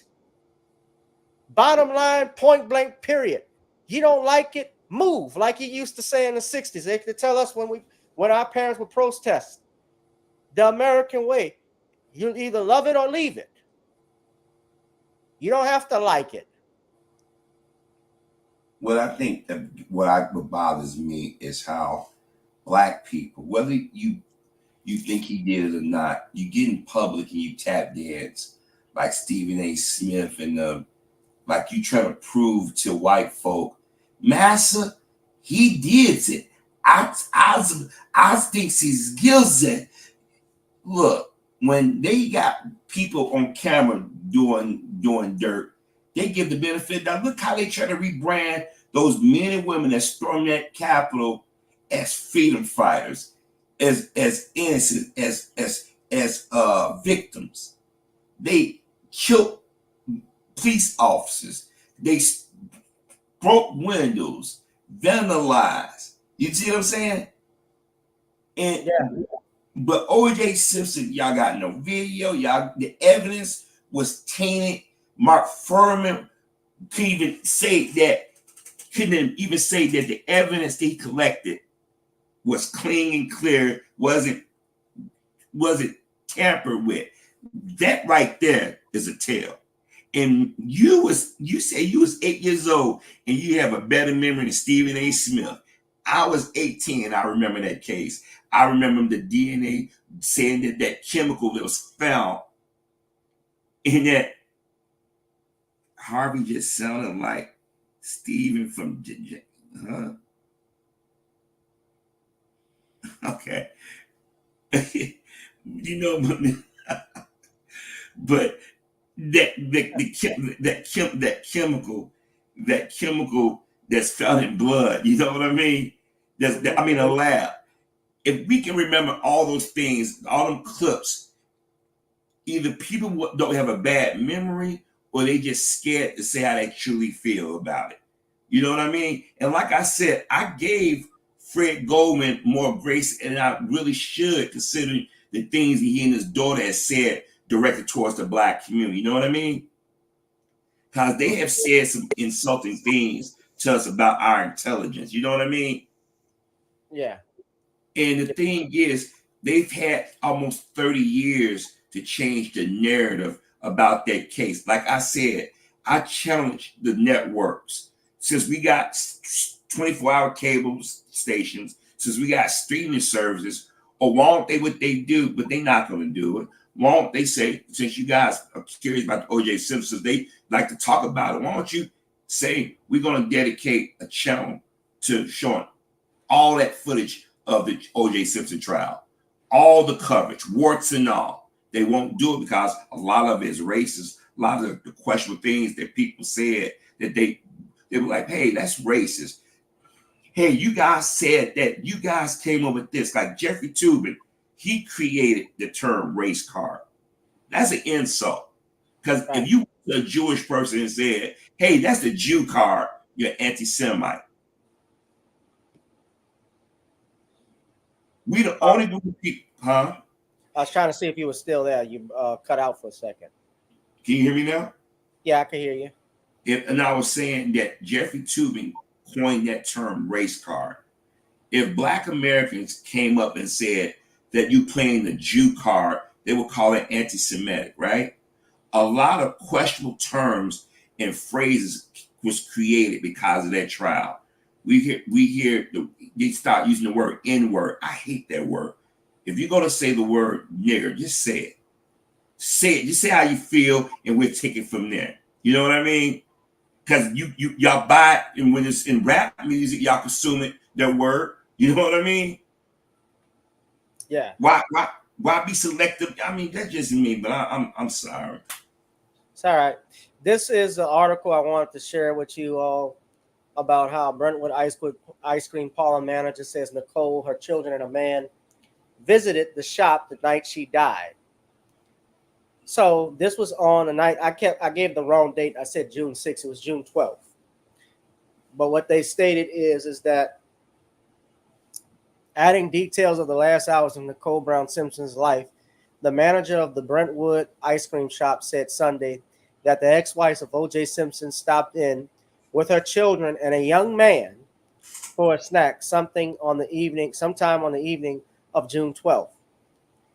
The observation of the store manager apparently have drawn interest from the Simpson defense team, and the guy who was the manager was a man by the name of Bill Chain, and he was interviewed about 4 times that week. Now, he went on to say that the man that was with Nicole Simpson in the shop did not resemble the photos he had seen of Goldman. The shop closes at 11 p.m. on Sunday, Shane said. I don't really recall what time they were in here. It was a busy night. I didn't have time to look at my watch. Now, prosecutors argued, now I'm skipping through this, but they said prosecutors have said the two were killed between 10:15 p.m. and 11 p.m. June 12th. By 11 p.m., OJ Simpson was on his way to the airport for a flight. Now, you think about this timeline. Now, if you get a hold of the documentary called, and you can find it on Facebook, it's called Serpents Rising, the OJ Simpson Conspiracy. Serpents Rising. And I'm going to put the link here. I'm also going to put the link for the article. I'm going to show another article because we're going into it tonight. What's up, King BJ, Brother Bernard? I don't know if BJ has a double meaning, but I don't want to know. Brother Bernard Johnson, what's going on?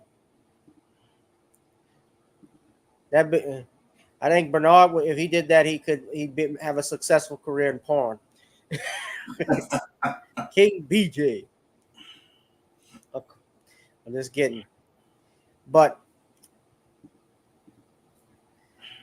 this was another article. So the ice cream, the defense focused on this. Now, oh damn, I hate when this comes up. Yeah, I know. I hate those too. Shit. No, I'm not interested in San Francisco stuff. Now you get all of these things, guys.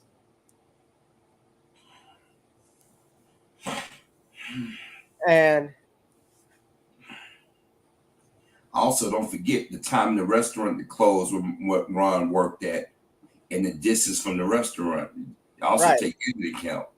That's and why time doesn't add up. It doesn't make sense. And that was another thing, the traffic in Los Angeles to get to their home.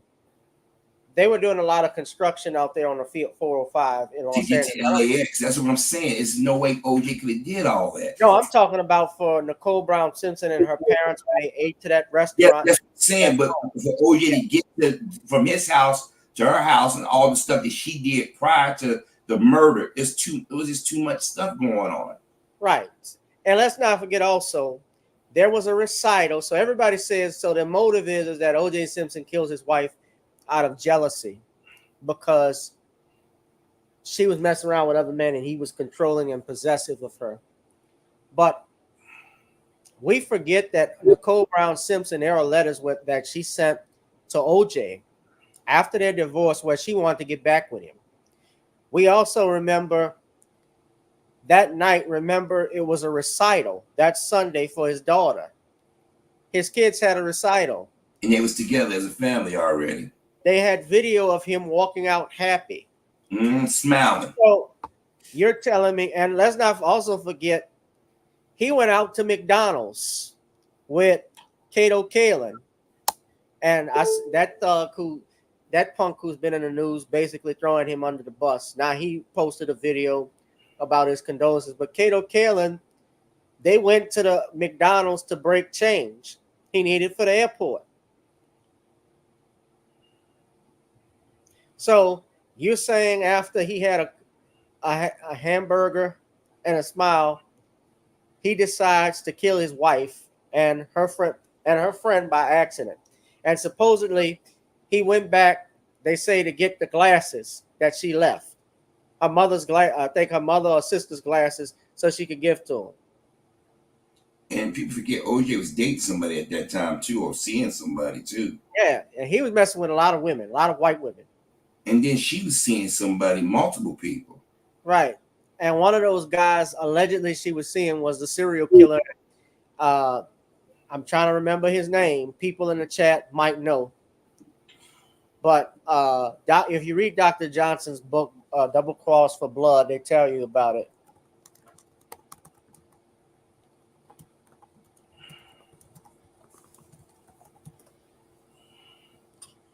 Rogers, that's him. Glenn Rogers. He was a suspect that they say may have been involved. That's who that is. And supposedly he had been around Nicole Brown Simpson. This is Glenn Rogers.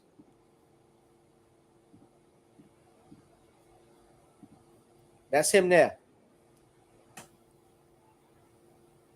And his nickname is the Cross Country Killer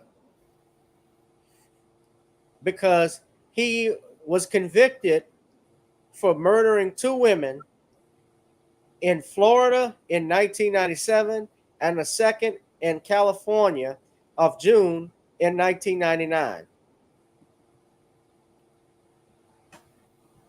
And they completely dismissed this dude. And you know why they won't admit that this dude probably did it? Because they set the narrative that OJ Simpson was the killer, and they don't want to look like they was going around basically proving our point about false accusing black men of murder. They wouldn't even entertain. I remember when they was putting these theories out, and they kept dismissing. Because once they zero in on a black man, they don't let it go. No. That's why I was telling everybody how they did Bill Cosby, and then I said, you guys need to go back and listen to these women's stories. Right. I believe it's apparent to everyone. I think this is part of the O.J. Simpson's documentary trial by was Dr. all Thomas about that. Henry Johnson and Thomas Johnson. The jury has found O.J. Simpson willfully and wrongfully caused the death. Now this is when he was found liable. Now look at the reactions here. So hold on a second. I got to put up the fair use disclaimer. But this is, so they all loved him. But so this was remember the civil case, Harvey. The civil case, he was found liable.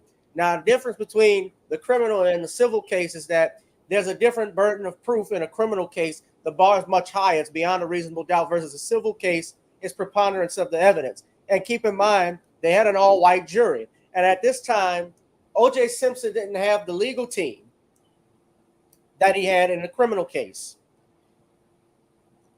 And I want to correct something I said earlier.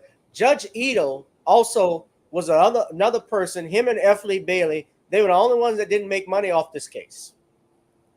Judge Edel, believe it or not, never wrote a book on it, which I can't believe. F. Lee Bailey, before he died, and here was the thing, Harvey, I tried very hard to get him on my platform to interview him, and we have been talking, but after a while, I couldn't get him in.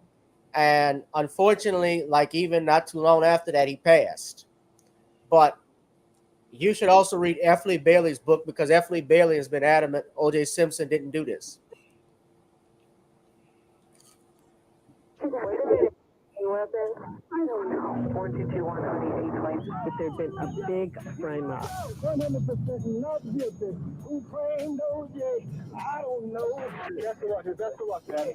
We wanted to make it apparent to our country that our criminal justice system is broken. I believe it's apparent to everyone. I think. So just listen to this woman, this Karen. The jury decision is read. The jury has found O.J. Simpson willfully and wrongfully caused the death of Ronald Goldman. You saw him cheering? A doctor from Hawthorne on a personal crusade tonight to prove once and for all that O.J. Simpson is innocent.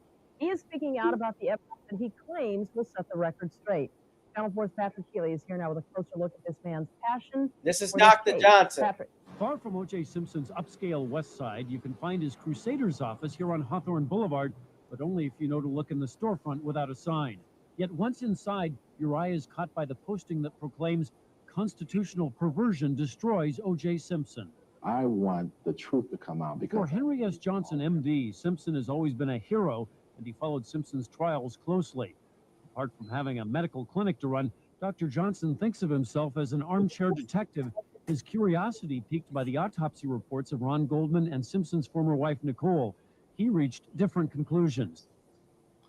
the reason that I draw these conclusions are based on the autopsy reports of the LA County Department of the Coroner, the medical examiner's reports.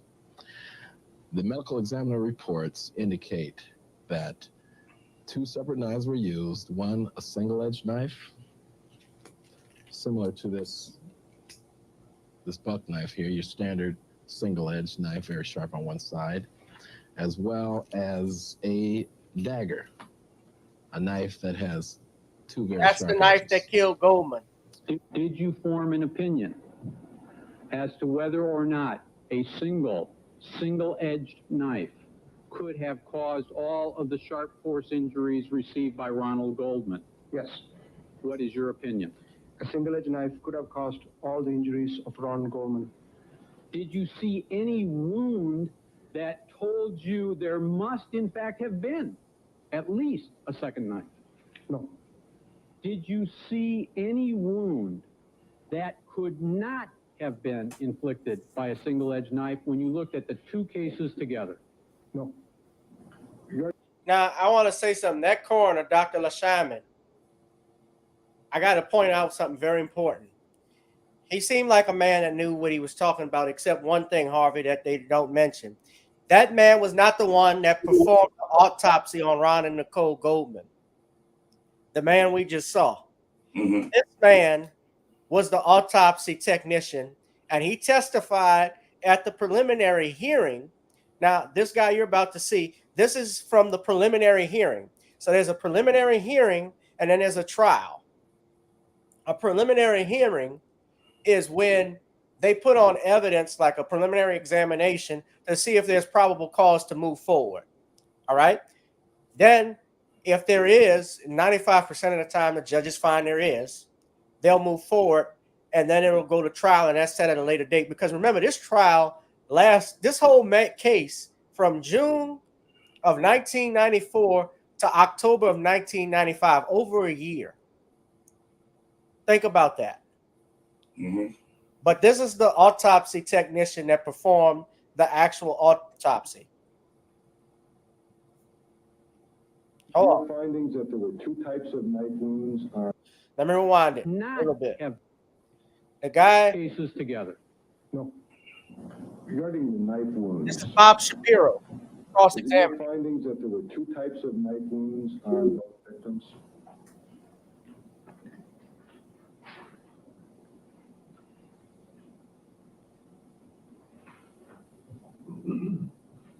Look how long he's taking. Are 2 morphologically different types of stab wounds on the victims.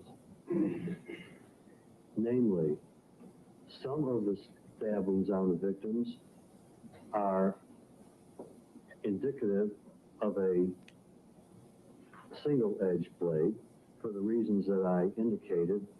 They have both a round or blunt end and a pointed end. And some of the wounds have a characteristically double pointed or forked end, which would indicate that they could be made by either a blunt end instrument or knife or a double sharp end instrument. In other words, a 2-edged knife or a single-edged knife. And there's no way that my determinations can tell the difference between those. So there are 2 morphologically different types. Dr. Erwin Goldman was the deputy medical examiner. And he said there were 2 knives. He's the one that performed the actual autopsy at the preliminary hearing. But you're going to ask yourself, well, why wasn't he brought at trial? And that's another question we got to ask ourselves. But let me finish the clip, Harvey. Hold on. Hold on. Let me rewind it a little bit. Could 2 knives have produced the injuries on both the victims? Yes. Here you have a single-edged knife. It's a standard buck knife. It's like your standard kitchen knife. This knife has a particular imprint when you make a stabbing cut with it.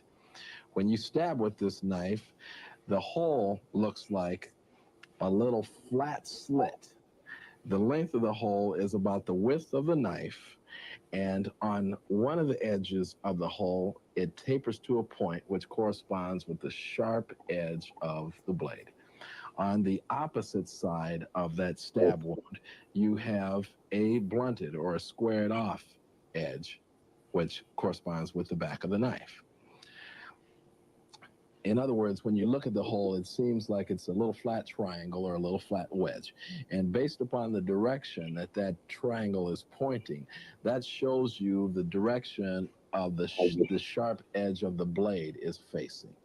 In Nicole Simpson's neck, her wounds were placed very close together, up under the ear, down above the collarbone at the base of the neck.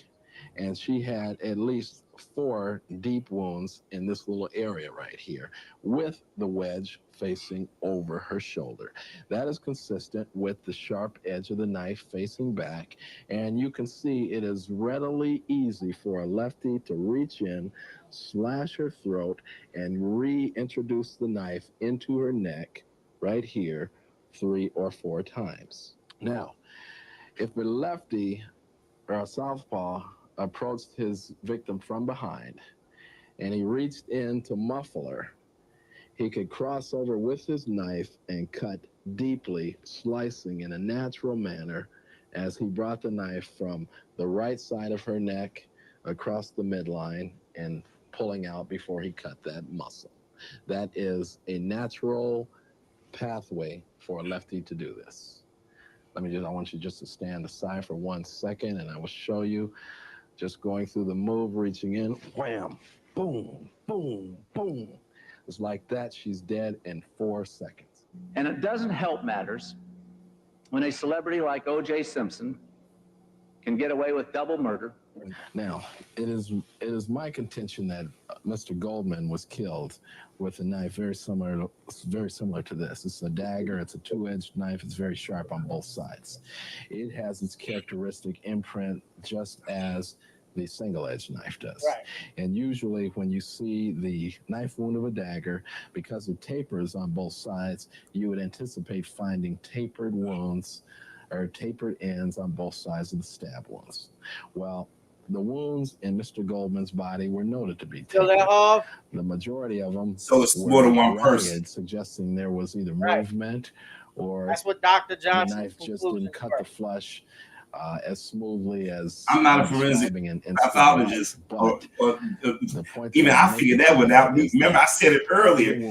Both said it. It was more than one person. His face and neck did not carry the imprint of a single-edged knife. So what he said, that's for one. Wait, hold on. That's Goldman. Now look. Also, you say OJ. The E Network, Harvey, got their start because of the OJ Simpson case. They were around that time, but they didn't blow up until that case. But many of the court TVs, that basically, Inside Edition, hard copy, current affair, everything was OJ Simpson. That's why I was telling you earlier. I said MSNBC and Fox got started because of that. That's what gave them the start, because people was craving that news coverage. That's why every time you turn on TV, you see the breaking news. It's because of that. They was craving that. And to answer Danielle question, yeah, Nicole was nearly decapitated. I've seen the pictures. That's what the doctor was saying about a southpaw, left-handed. Somebody came behind her, grabbed it, and then it was more than one person. OJ had arthritis. There's no way in hell that OJ could have did that. That's why I said if she was fighting for, somebody had to sneak up on her. You see what I'm saying? And do that. They say she had defensive wounds, but they also said she's fighting for her life. So that means she had to have some traces of DNA. That's why I said that they said that the chemical that was found in the blood traces came from a lab. Right. Gave evidence. There's no way that OJ could have killed 2 people and got back to his house, got to the airport. To this day, he never found the murder weapon. It ain't no way in hell. Let me finish the clip, bro. No way in hell I hear you. No way in hell he did that. But listen to this is important. The point that I'm making to you is that all the wounds which Mr. Goldman suffered to his face and neck did not carry the imprint of a single-edged knife. What he's stating is that the knife, the single-edged knife he showed earlier, that buck knife, did not have the imprint, and the imprint that was in Nicole's body wasn't the same imprint. It was a different knife. Goldman, and that's the key. That tells you that had to have been two different killers. Hold on. Richard, by their client. Do any of you believe otherwise? The laceration of the left internal jugular vein. That was the most critical wound to his neck. It did not cut his windpipe. It did not cut his voice box, so he could still scream. And then he subsequently got two superficial wounds across his neck, lacerations. All right? Aside from these, Mr. Goldman got stuck at least 20 times in this area on the right side of his face, okay, and neck. Grab my wrist now. Goldman had enough strength to keep his assailant off of him, and his assailant just had enough strength just to pop him in his neck and his throat like this, because all of these wounds here are superficial. All of these wounds are superficial. That means he not has threatening. the mirror images. That means somebody else grabbed him, stabbed him, while the other guy was Nicole Brown Simpson. I've never personally shaken hands with a murderer. I've never personally shaken hands with a murderer. Does that hurt? There are single-edge knife wounds on Mr. Goldman's body. They happen to be on the torso, on the right side of his chest. Now, if you notice, if you know anything about boxing, you know that a left hook hitting the body hits the liver, which is on the right side of your body. So if I put a buck knife, a single-edged knife in my left hand, and I stick him in his chest, you would anticipate finding those wounds on the right side of his body. All right? Now, furthermore, these wounds on the right side of his body show the imprint of the single-edged knife, and it so happens that the wedges that this single-edged knife makes are pointed at me. It is consistent with how a left-handed individual would approach you from below with the blade pointing up towards the sky as he attacks his assailant. And it would He has pull got forward. the characteristic wounds that you would expect to find with a lefty placing this knife. Like on a his boxer's torso. blow. All right. Exactly. Now, if you were to play the one assailant theory, and if you could consider in all probability that a lefty did actually kill Nicole, in that instance, when I withdraw the knife from his chest and go to his throat, all right, you see there, I'm not cutting his throat, all right? That's because I got the dull edge of the knife against his throat. I'd have to turn this knife over to rip his throat apart. What's the likelihood of that? Mr. Simpson is charged alone because he is the sole murderer. The way these wounds are inflicted, going from left ear across the midline and multiple injuries here, it fits quite nicely with the picture of a right-handed individual attacking Mr. Goldman initially, while a lefty was simultaneously attacking Nicole Brown Simpson. You've already identified a number of mistakes that, in your opinion, were made by Dr. Golden. Is that correct? Yes. Did you find, in your opinion, that any of these mistakes had any significance to you in being able to form opinions on each of those issues? None. I've taken part in at least 40 autopsies myself. But over and above that... Oh, wait a minute. Wait. Go back. We got to go back. Hold on. By Dr. Golden. Is that correct? Yes. Did you find, in your opinion, that any of these mistakes had any significance to you in being able to form opinions on each of those issues? None. I've taken part in at least 40 autopsies myself. But over and above that, what I did was interpret the results of the autopsy reports.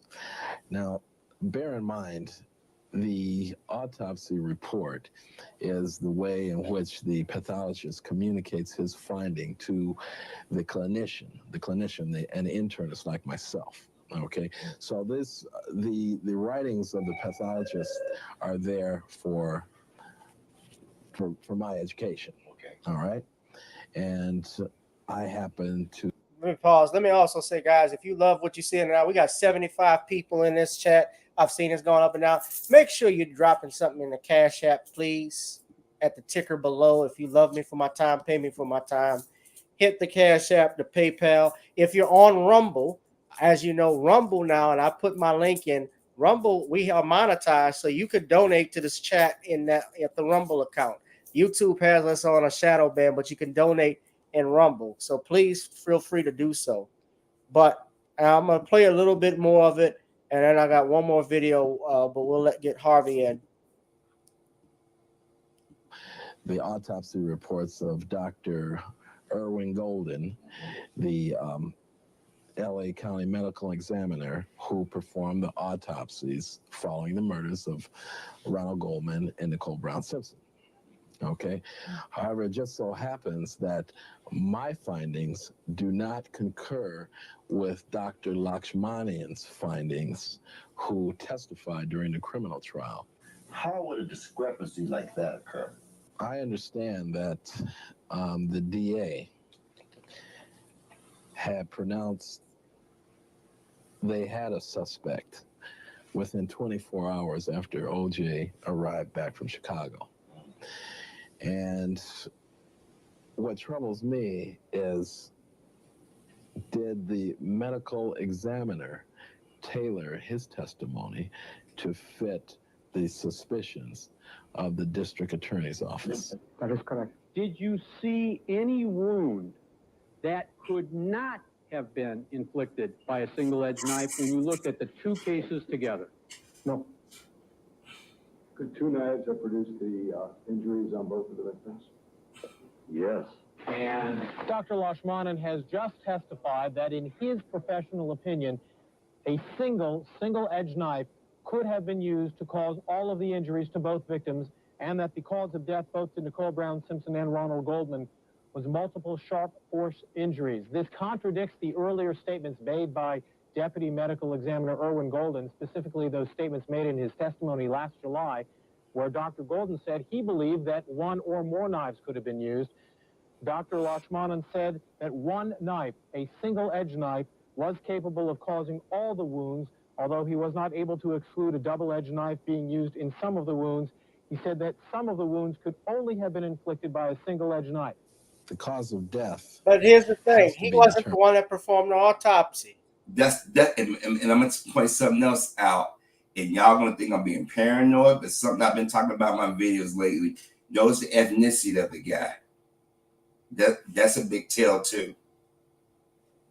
Yeah. I'm just pointing that out because he's an Indian that's trying. I'm just pointing it out. I'm just pointing it out because you got people that want to get close to whiteness and they would do anything because the coroner, he's a Los Angeles coroner. That's his job.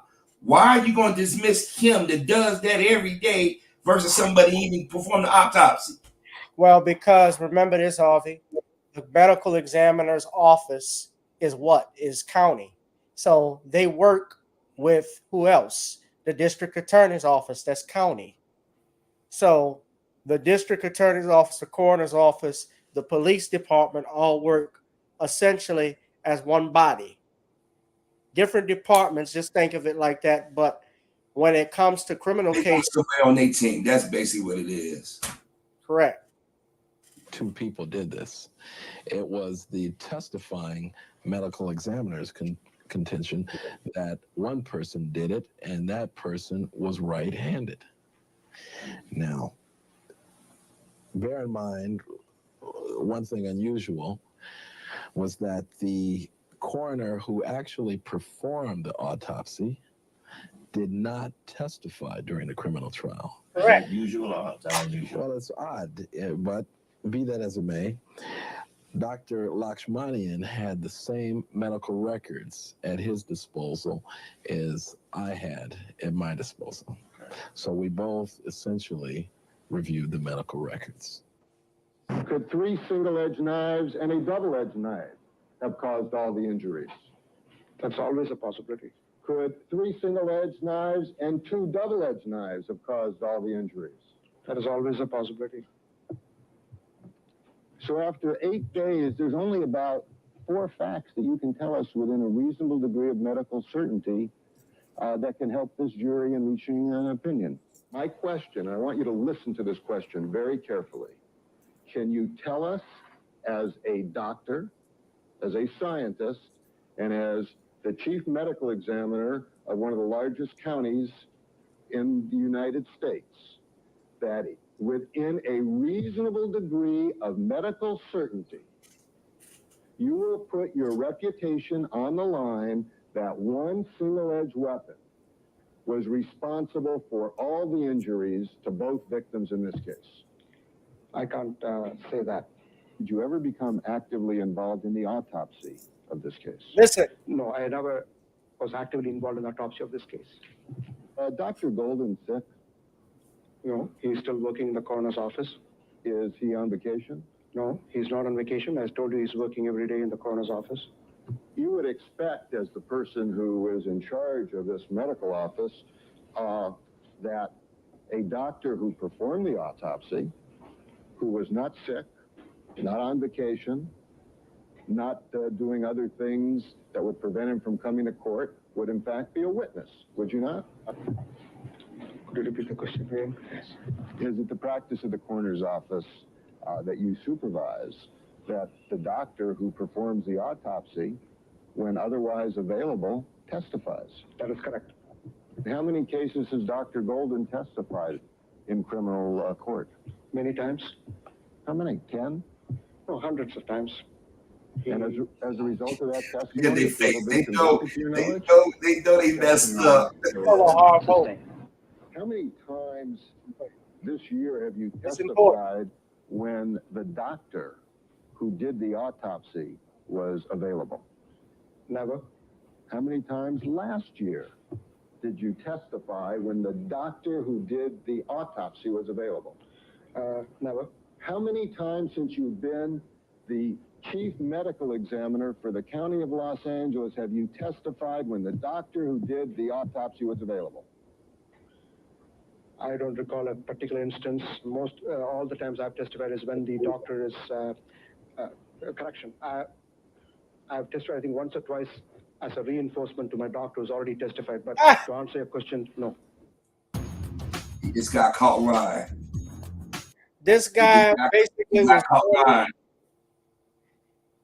was brought in because that other doctor didn't back the theory of the prosecution. Because that they knew the case would have ended right there.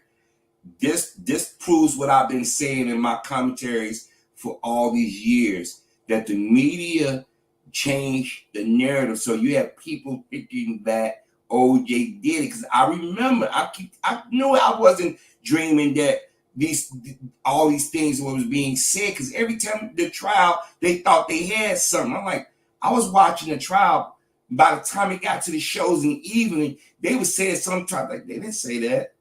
They didn't say that. And it wasn't no gotcha question, which is a basic question. Hey, where's the coroner at? Why is the guy that performed it not here? You didn't perform it. Why are you here? You came and answered basic questions. And then he realized what was the questions he was asking, like, I done got caught. Let me think about he started sounding like Porky Pig after a while. Yeah. This is why I say video is so important.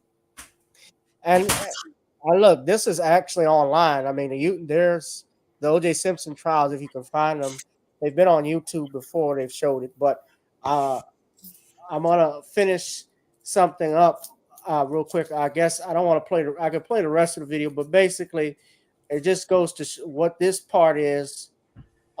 Essentially, remember we talked about Geraldo Rivera and others in the media. I want to show this, and then I'm gonna play one final clip before we wrap up tonight. But let me finish the rest of the video. This is very good. Y'all need to support Serpents Rising and support Dr. Johnson. Buy his book Double Cross for Blood and support his brother Thomas Johnson. Was the time in which the mother, Juditha Brown, allegedly last talked to her daughter. Now they talking about phone records. Report, Lewis Brown told the coroner's investigator, Claudine Ratcliffe, that his daughter, Nicole Brown Simpson, was last known to be alive at 11 o'clock that evening, talking to her mother. There are records that show that Nicole Brown Simpson called her mom at or about 11 p.m. on the night she was murdered. If indeed she called and was murdered sometime after 11 p.m., Mr. Simpson points out in his lawsuit that that is an ironclad alibi. Why? Because he was on the airplane heading for Chicago. That information was never revealed in either the criminal or the civil case. What makes you so sure that such a record does exist? One thing for certain, it would be impossible for the Browns to have driven down to Dana Point, almost 75 miles away from Brentwood, within an hour in which Marcia Clark submitted in O.J. Simpson's criminal trial, and Dan Petrocelli unwittingly submitted in the civil trial. Barry, it is inconceivable to me that if these records existed and the job of the defense was to prove that Simpson did not commit the crime or could not have committed the crime, that they didn't get those records in the criminal case. Marcia Clark pulled Lou Brown's lapel and told him that we got a problem with 11 o'clock. So a week later, on June the 20th, he returned to the coroner's office and said he might have made a mistake and that 11 o'clock wasn't the actual time, and maybe now they're talking about Nicole Brown Simpson's parents. They're talking about Brown. He said that Juditha Brown, her mother, the last time that their daughter spoke was alive was at 11 o'clock. That's very important.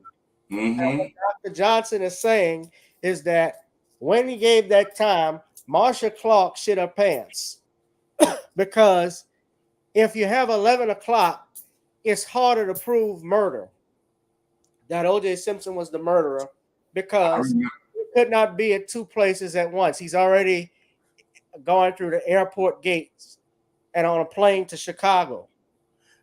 This is I remember this. I remember watching this because when you showed the image of him early, he looked totally different. By this time, when Fox had been on, he had gained weight and he lost some hair. I remember this exactly now, seeing this. This is why this is why if you notice the Brown family didn't make too many television appearances, the parents, because they was afraid they was going to trip themselves up. Because you would think their daughter got killed because everybody made a big stink about Nicole, but you asked her, why didn't the mom and dad? I mean, I know one of the sisters made a big stink, and I know the baby sister in recent years, she'll pop up every now and then. But you know, the Browns family never made a big stink. Now, some people theorize because they nieces and nephew, but I always felt that weird that the family never went out there and was more outraged. You know what I mean? Because you see, people, this is why I say, know your history, go back and do your research. Don't let the media of today try to change the past, because those of us who are aware, and I'm glad, even though you was 8 years old back then, you was aware. Even you picked up on the BS. You know, because I'm sitting there like, no, I don't remember it that way. I know damn well that they didn't say that, they didn't do that. That's why to this day I say that OJ didn't do it.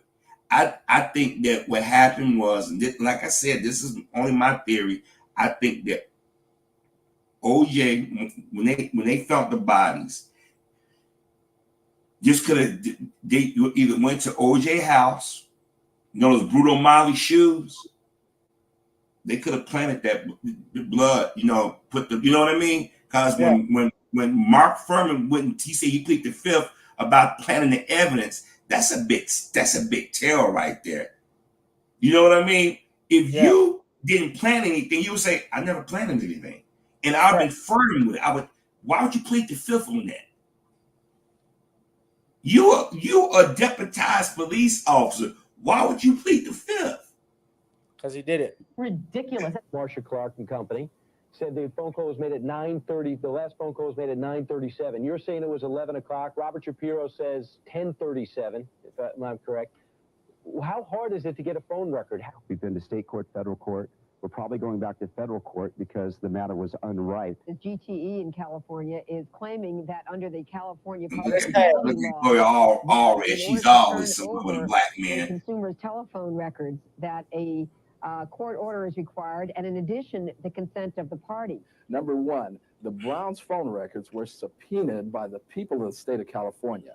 They belong to the people of the state of California. There is no privacy issue here. Those records were subpoenaed and received by the California Superior Court, and presently they are stolen out of OJ Simpson's sealed criminal files, as well as the subpoenas for those records. The phone records are admitted into evidence. These very phone records, it's my assumption, as Exhibit 26 by Mr. Petrocelli. That was admitted into evidence. So what's the question here? Well, the official copy of the GTE phone records was never entered into evidence. They were originally brought to Division 48. You know they pissed at a black man. Judge Powell. Subsequent to that, So there's no smart. record in any You know what I mean? civil trial, right, criminal trial where they were ever unsealed. These records seem to indicate a 1017 call. These records indicate a 9-minute and a 9:37 call and a 9:43 call. Not only was this telephone record introduced into the trial, although it was never admitted as evidence, but as you point out, Simpson's own defense teams in both the criminal trial, Nancy, and also in the civil trial, stipulated to the time of Juditha's phone call to her daughter, Nicole. And just for the audience, what does the stipulation mean? What does stipulation mean? The stipulation means that there was an agreement about that. You know, there was an agreement about what the time was, and the time of the phone call was roughly about 9:40. In the civil trial, the telephone records were stipulated to. That jury never got an opportunity to look at the telephone records. I've never heard of such. They didn't look at the telephone records in the criminal trial, and they didn't look at the records in the civil trial. There's something going on with this case. I mean, they were produced, but they were stipulated to. That means all parties agreed. The records show this. The records show there was a phone call made at 9:44 p.m. by Nicole to her mother. 9:44. Back and forth. They had phone calls. The judge saw it. Yeah, the judge saw it, and not only did the judge see it, but she sealed the evidence, and she refused to even have the transcripts released from her and Marsha Clark, as well as Bob Shapiro's conversation in the judge's chamber. Well, you didn't know about those records? You know, Dan. Darn those. Where were we? You mean we've had 2 trials for nothing? Ridiculous. You mean there were these ironclad records that completely exonerated Simpson and we haven't known about them? During that in-chambers conference, Shapiro stipulated that the call was made at 10:17. And then 6 months later, he flips over and says, well, I'll go along. The call was made at 9:37. Gloria, what do you make of this coroner's report that shows that the coroner states that he believes that Nicole was talking on the phone at 2300 hours or 11 o'clock? I think all of this may be part of an effort just to plant more doubt in the minds of the American public, but the majority of the American public has made up their mind. They agree with the civil verdict that he killed with malice. It's only 4 hours of the Browns phone records, and why is everybody behaving like they have something to hide? Right. Everybody that believes in OJ's guilt is afraid to see the phone records. Gloria, have you seen those phone records? I haven't seen the phone records, but you know what? I don't need to see the phone records because the attorney saw them in both cases. You ain't seen it. The jury has made their decision that in the civil case that Mr. Simpson is liable. What would be the harm to take a look at the real records and put this to rest? In fact, if the real records are against O.J. Simpson, why would he be searching for them? Why would we be asking for them? It would be to everyone's benefit to take a look at what's true. That's all we're about. We don't know what's in there until we take a look at it. It's a simple right of access. If you're the Browns and you know that you're right on this issue, do you wonder why they don't just release them? Absolutely. This is a critically important issue. If Nicole was alive at 11 o'clock and making a phone call with her mother at 11 o'clock, OJ could not have killed her because he was entering his limo and in his limo at that time. So it's critical. And what I don't understand is why everybody is afraid to show the official copy of the telephone records. I mean, the Browns could have given these records some time ago. This family has been through enough in having their son-in-law murder their daughter. They can keep those phone records as long as they want. You know, we're not doing this just for the sake of it. We're concerned about justice in this country. Say I'm not going to be a dancing monkey. No, you don't get it, Mary. Susan, No, this is I remember this woman. This chick was racist. Find him innocent or not. I can't remember her name. That's Paula Zahn right there. That right here? That's Paula Zahn right there. I remember her, Paula Zahn. She used to work at CNN. I'm that old. I remember a lot of these people's faces. I can remember all their names. There was Shepard Smith. One of the guys, pardon me, Steve Ducey, you saw him and the other dude still at Fox. They hosted the show at Fox in the morning and stuff. So they said that was 6 years. So they've been over there, damn it, 20. This white one right there in the blue, this chick was saying the most racist shit back in the day. Oh my gosh. I think her name is Susan something, and she said She it. always used to work. When she talked to blacks, she would always drop the word monkey in there. Yeah, I caught wind of that.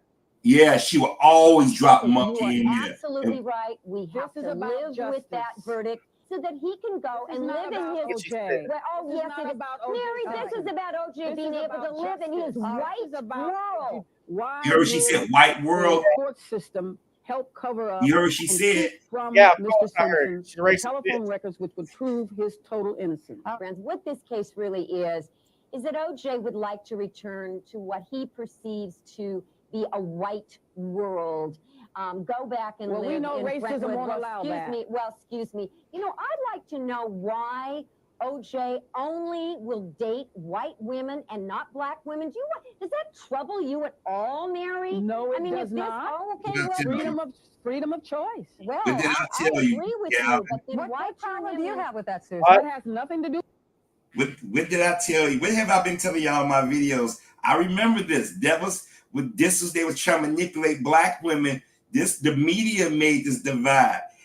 They brought that up. They made sure they brought that up.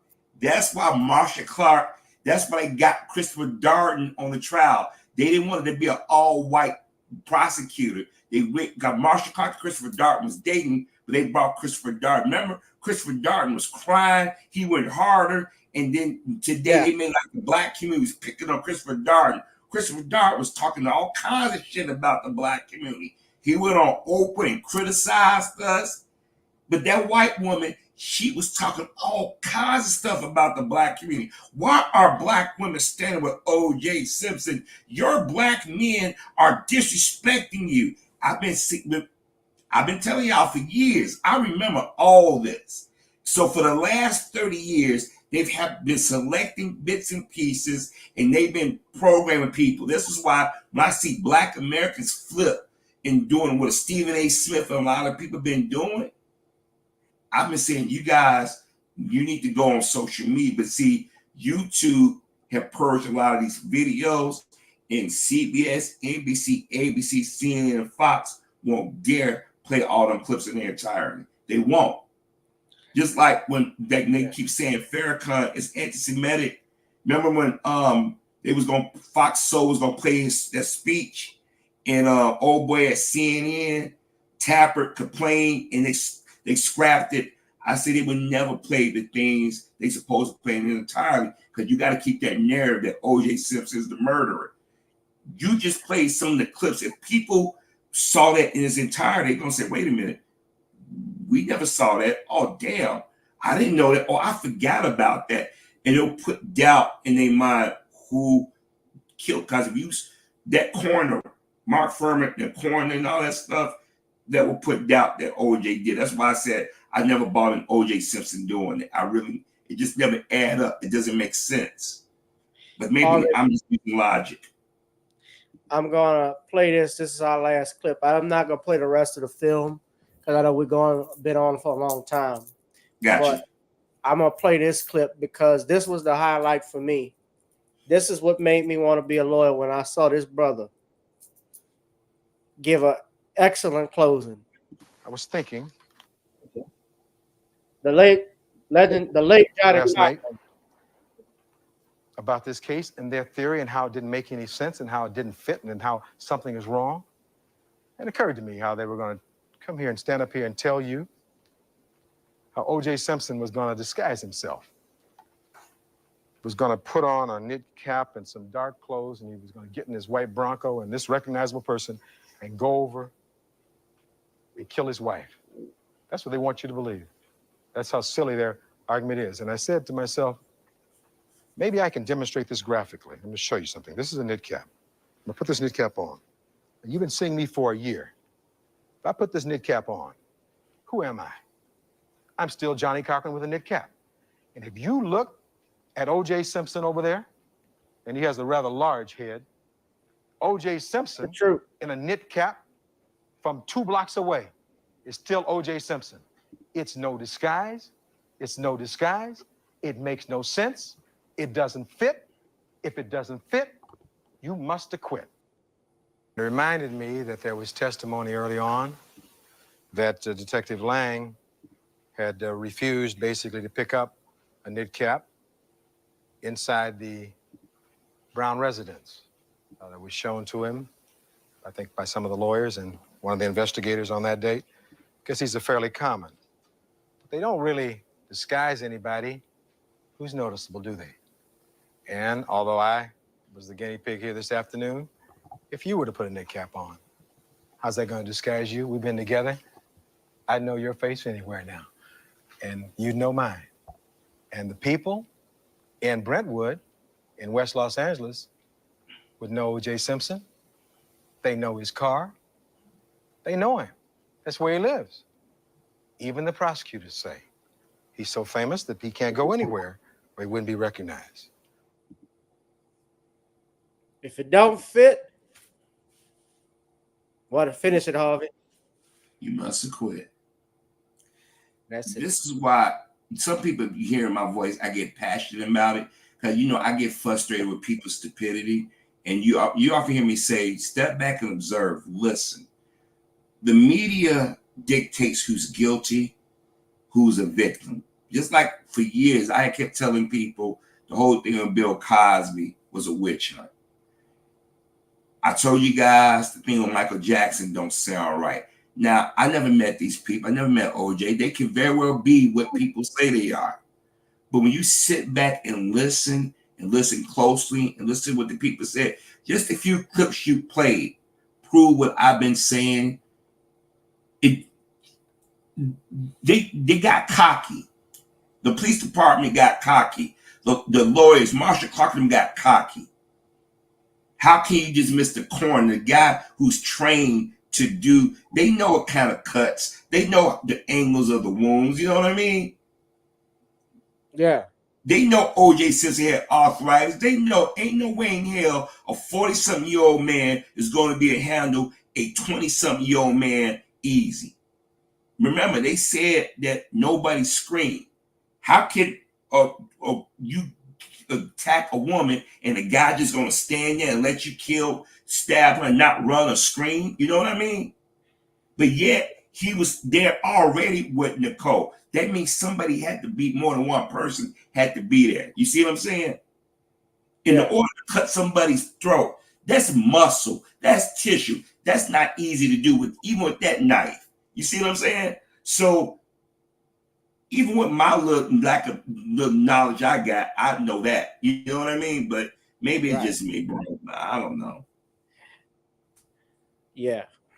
Harvey, I appreciate you coming on this live stream. Everybody follow Harvey at Your World. I'm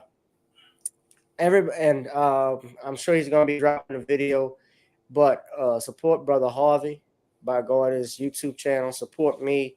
If you love me for my time, pay me for my time. Drop something in the chat. Rest in peace to the juice.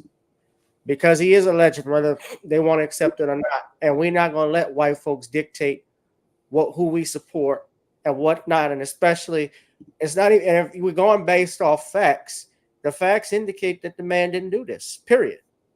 I don't care how angry they get. Don't argue. Here's another thing. When you're on YouTube, you're on Facebook or Twitter, and you got these Caucasoids that get upset and angry, want to argue with you. I'm talking about these Twitter trolls. Don't argue with them. You're not going to win. No, you don't. Don't argue. That's why I did today. They're not worth your blood pressure. They're gonna believe what they're gonna believe. They want you to get your blood pressure up. You know, they want to see you get frustrated. But you know what you do? Guess what? You know what? We're just gonna agree to disagree because you know what? You're right. He did it. Move on. They're gonna believe what they're gonna believe. You know what I mean? You know what you know. They can't take away the man was a great football player. Yes, he was a pariah. But he lived his life until the end. So that's what pissed him off. You know what I mean? Did OJ Simpson have anything really to do with the black community? No. There are a lot of black folks in Hollywood don't have anything to do with the black community. And for black folks to get mad at him or Jay-Z don't have nothing to do with the black community. Remember, the same Jay-Z that said, I'm black, I'm not I'm OJ. What did he say about Colin Kaepernick? We got to move on. It's more than pray. It's more than kneeling, right? And he had the nerve to criticize OJ, but turn around and diss the black community. So there's a lot of black folks in the black community that run away from us.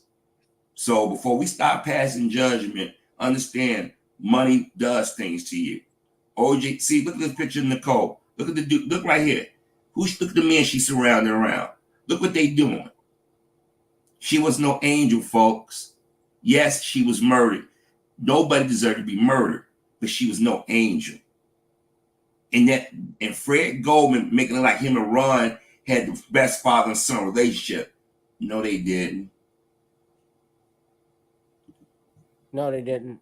And Tariq Nasheed just did a video on OJ Simpson. I'm gonna check it out. I know he's done a lot of stuff on him and how he couldn't have done this crime, but y'all make sure you support Dr. Henry Johnson, his brother T.H. Johnson, by purchasing a documentary, Serpents Rising, as well as their books, Pursuit of Exhibit 35 and Double Cross for Blood.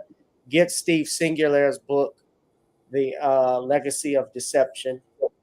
I've put all of those links in the chat so everybody can check that out. I've put it up earlier.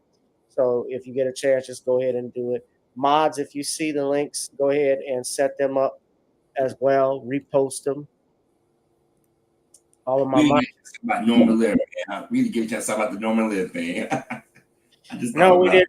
I would say this. Something I did notice in your video, I just want to say, too, you mentioned Married with Children and The Simpsons. Married with Children came out before The Simpsons a little bit. They were the first big sitcom on Fox. And it came out in '87. Tracy Ullman. The Simpsons was a skit. It was a bumper, right? Bumper, yeah, between commercials. They all came out because you had Tracy Ullman, Married Children, Beans Baxter, duet. There was also one with George C. Scott where he played the president. He played Mr. President, yeah. Yeah. And it was I don't remember that one. It was a show called, was it Wolf? It was some werewolf, titled Werewolf. It was another show. That's when Fox started, '87. I remember. It was Don't Let Fox Weekend Pass You By. Yeah, I remember that. Yeah. Yeah, and Fox and the actual marketing thing they were doing is find your Fox where your Fox was, because Fox was going to be this new. Their goal and their motto was to be different from the other networks, and really what inspired All in the Family. I'm sorry, what was inspired Married with Children was The Cosby Show. Yeah, because Growing Pains was a copy of The Cosby Show, because the first two seasons, Growing Pains always referred to The Cosby Show. Right, but you know, Married with Children was co-created by a black man named Michael Levin. Yeah, a lot of people don't know that. He wore a black guy with glasses. Yeah. Michael Moy. Michael Moy. Yeah, Brian was his partner. Yeah. Wasn't he? No, I'm mixing up. Wasn't he Brian Levin, the creator of the New Leave to Beaver? I'm getting them mixed up. But Michael Moore, the brother with the glasses, yeah, a lot of people should that a black guy co-created Married with Children. Right, and basically the reason the show was created, it was the working title was called Not the Cosbys because they, by their own admissions, were getting tired of Cosby mania, and they wanted to do a show that was the opposite of it, and it was completely the opposite because, I appreciated both shows, but what you saw with Married with Children is that father didn't know best. Nobody respected. Al Bundy was not respected in his household, and he managed to provide for his wife and kids who disrespected him at any level. His wife didn't cook; she didn't clean. The daughter was bringing boys in the house at night, But walking always upstairs. cordy.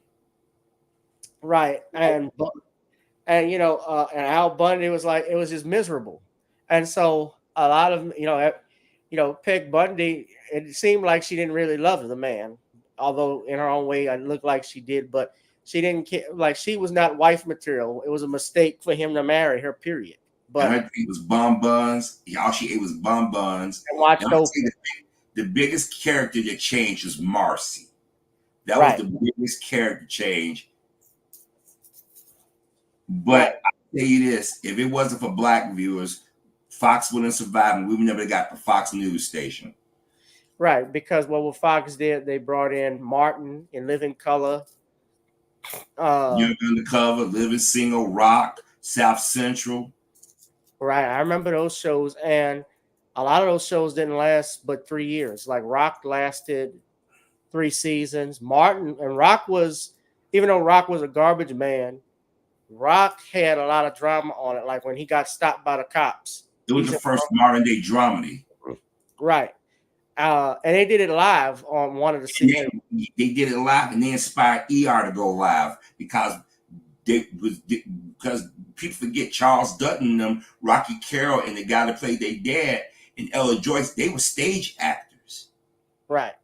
Alexis Fields was on there. The brother, I forget his name. I always played the heavy. Tone Loc was on there. Heavy D was on there. Roger Doja. Pardon me?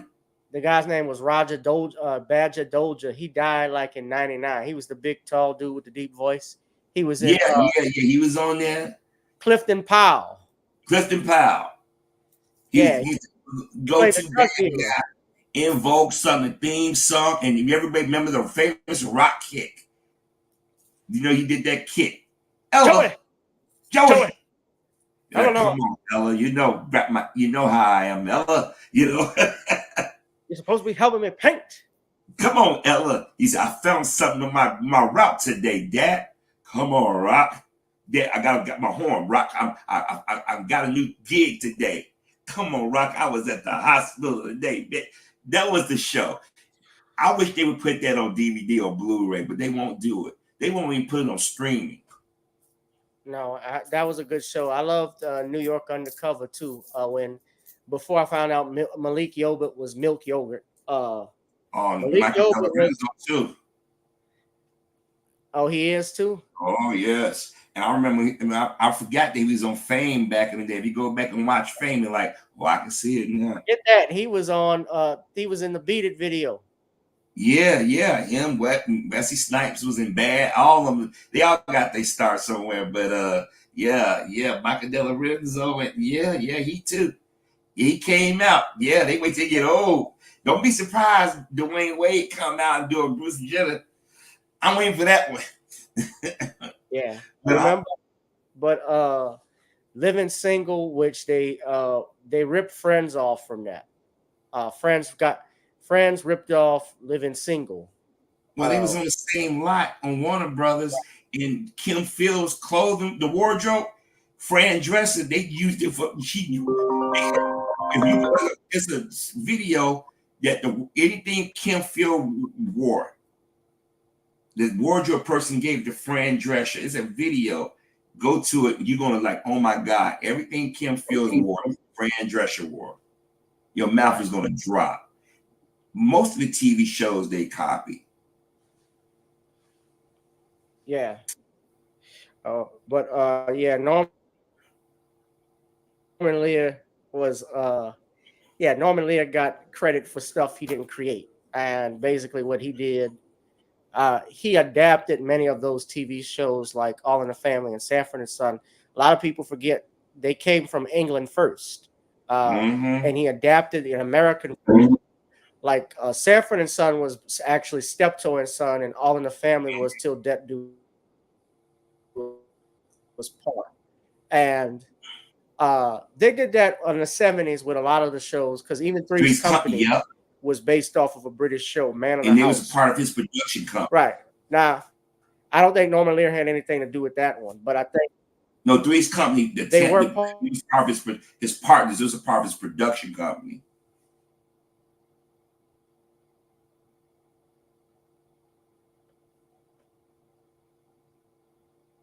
Uh-oh, you still there, brother?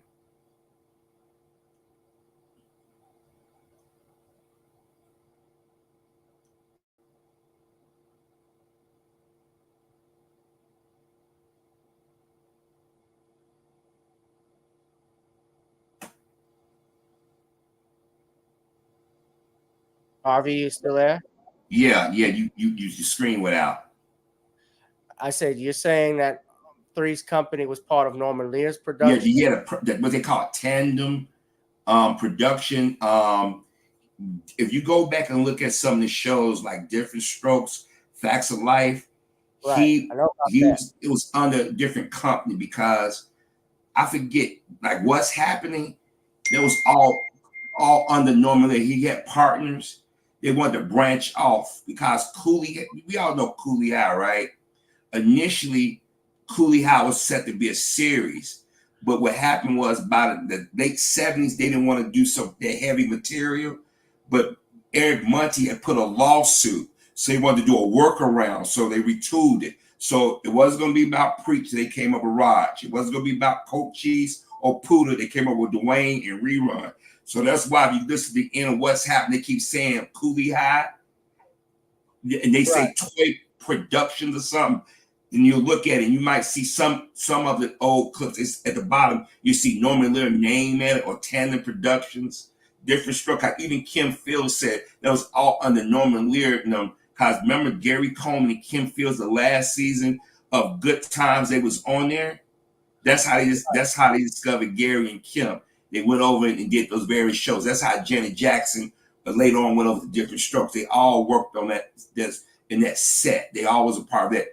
Indirectly a part of that universe, because Eric Monty, the one suggested Red Fox be the lead in Sanford and Son, because Paul Mooney, Richard Pryor, and Eric Monty wrote some of those early episodes of Sanford and Son. If you notice, the tone of Good Times and Sanford and Son was very similar around that time.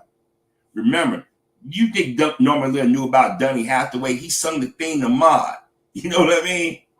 Right. And remember, James Evans, well, actually Henry Evans and Florida Evans was in Maude. And everybody said, well, they was on. How can they remember? Maude was supposed to be in New York. Good Times was set in Chicago. It was a rights issue, but they didn't want to lose John and Esther. Remember, John was also doing Mary Tyler Moore at the time too. Because when he was on Mary Tyler Moore, he was wearing a hairpiece. Because John was going bald at that time too. Yeah. People don't know that. Right. I remember, and Maude was a spinoff of All in the Family, which is Good Times was a spinoff of Maude, because Florida was the Maude's housekeeper, but even though it was set in New York. Yeah, but it's a spinoff, but not really a spinoff. So in essence, it's supposed to be two Evans families. It's two Floridas, but it's two guys that one is Henry, one is James. That's why they never talk about it. So I had an idea if they ever did a reunion.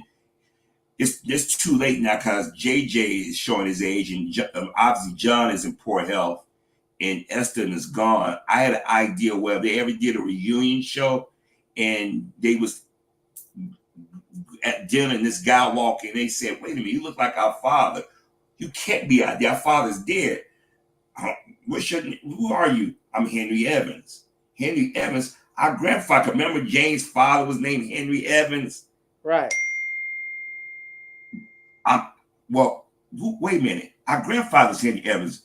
Well, my father was named Harry Evans.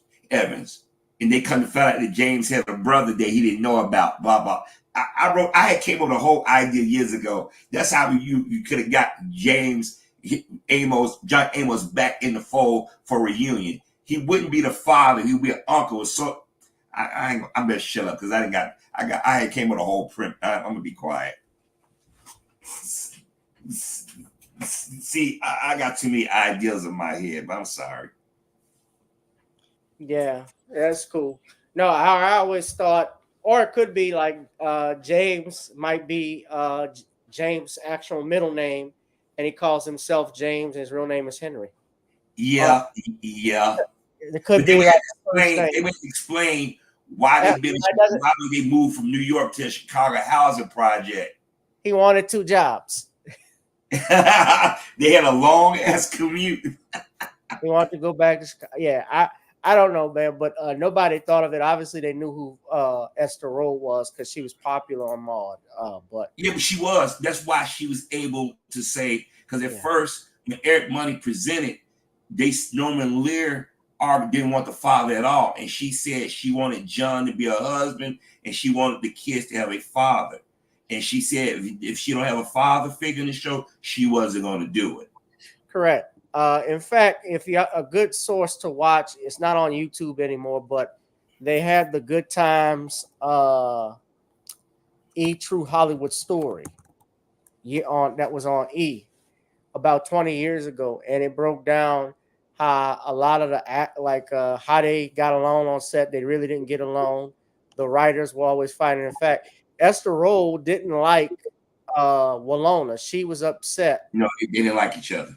She was upset that Norman Lear picked her to be Walona because he asked her, "Do you like Esther Rolle?" Or no, he's like, "Yeah, y'all get along." Yeah, she said she blew up when I told her I cast you, and they said, "I don't know why," and she realized she was upset because she didn't get the choice to pick who she wanted. So yeah. I think it was an age difference because they both was supposed to be the exact age and all that. And guess what? You know, Good Times got a Power Rangers connection. And what's the Power Rangers connection? You want okay? Irma, I forgot Bruce and Irma Kalish. How you pronounce their name? Yeah, Kalish. You know they produced a couple of seasons of Power Rangers. Was it SPD? A couple of seasons of the Power Rangers when it was with Disney. You didn't know that, did you? I didn't know that part. No, not offhand, but I don't know that. No, that's interesting. But I mean, it's Hollywood. It makes straight. You'll find a lot of interesting stuff. Yeah. The guy who created Hogan. Go ahead, I'm sorry. The guy who co-created Hogan's Heroes, Albert Ruddy, he was a producer on The Godfather. Yeah, he started out as a writer. He created a show. They didn't think it was going to sell about a company about Nazis. Yeah. And that's how he became a producer on Godfather. And he went through hell with the Italians because they was going to kill him and all that stuff. And it was assassination. They caught. I know. Yeah, there's a lot. And what's his name? Because he wrote the Godfather novel. He wrote Superman the movie. Yeah, he wrote Superman the movie. And people forget they wanted Clint Eastwood. Earthquake as well. Pardon me? He wrote the Earthquake movie, co-wrote it as well. Yeah. He wrote Superman and Earthquake, yeah. Yeah, and they wanted Telly Savalas. They wanted him to guest star in the movie. They wanted Clint Eastwood or Robert Redford to be Superman. They wanted Muhammad Ali to read for Superman. It's weird. Hollywood is weird, man. It's weird, but a lot of people didn't. I'm like, you'd be surprised. I told people, I said, yeah, Power Rangers have a Good Times connection. Like, what? I'm like, yeah. That company, but what I'm looking at is the writers. I just wanted to say this quick. The writers on Three's Company, the guys who developed it, were Don Nicole, Michael Ross, and Bernie West. They developed it, but the key connection to Norman Lear is that all three of these writers were writers on The Jeffersons and All in the Family. If you ever watch All in the Family, at the end, their name usually appears at the end for writing the script. So that's the connection with Norman Lear. And with different strokes and the facts of life, they form the production companies. Tandem production. Tandem production. See, right. Told you. Oh, believe I'm a TV head, man. Believe me, I follow all this, and they all conspired together to screw Eric money out of all that money. They someone said Rock comes on Bounce. Yeah, I've seen Rock. Yeah, it comes on Bounce, but the thing is, all the shows of that era, white shows, have been on DVD, have been on Blu-ray, they're on streaming service. Everybody don't have Bounce. Every service don't have Bounce. If you don't, you know what I mean? It's not in every cable service or satellite service. You know what I mean? I know what you mean. Yeah. So it's available. It's like a switch network, available wherever you're at, if it's only offered in your area. Exactly. Yeah. Well, look, Harvey, I want to thank you all. Thank you for coming in. Thank you all. Come on, subscribe to Your World, Harvey Superboy's channel, Your World. Rest easy. We were talking about the juice. That was our main topic. Please buy the book Serpent Rising. I'm sorry, Double Cross for Blood. Watch the documentary Serpents Rising on Facebook, as well as Stephen Singular's Legacy of Deception. There's a bunch of books on the OJ Simpson trial from the defense perspective you could watch that don't have the media nonsense in it. And rest easy to OJ Simpson and Johnny Cochran. Rest in power. Harvey, thank you so much. We've been doing this. It's almost 3 hours, man. I'm going to get on up. I got to get my blood circulating again. Yeah, I need to get me some sleep. You know, I got to, yeah, do my thing, man. I know my dog, I got to take him out because he's going to wake me up in the middle of the night, man. Okay, well, get you some rest. Thank y'all for tuning in. This has been another exciting edition of Random Topic Thursdays. Man, I had over 65 people. I saw upwards even 70 on this live stream. So, and that's through X. So that tells you that my channel's been getting shadow banned because I'm looking at YouTube. I only see 17 on my main channel, 0 on my backup right now. They playing their games, man. They do this every time, man. The trolls are coming out. They doing this, man. But you got to keep pushing, folks. Got to keep supporting our Black news channels, man. We got to keep pushing. But good night, everybody. But keep pushing. Happy New Black Media Appreciation Month to everyone. And if you appreciate us, especially me, please donate, support me for my time. Donate to the Cash App, PayPal, or Zelle. Subscribe to Harvey's Your World. He has his Cash App and everything on YouTube that's available where you can donate as well. And to Caitlyn Jenner, who said good riddance to OJ Simpson, it's the same thing you say to your package, fucker. All right. Hope your kids fall off.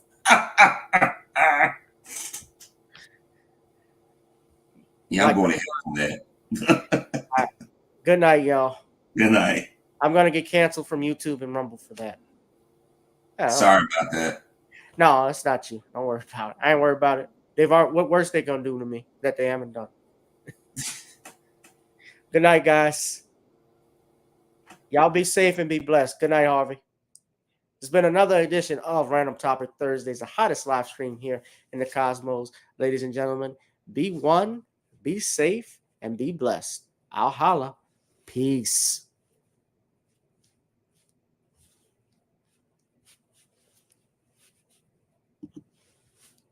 If it doesn't fit, you must acquit.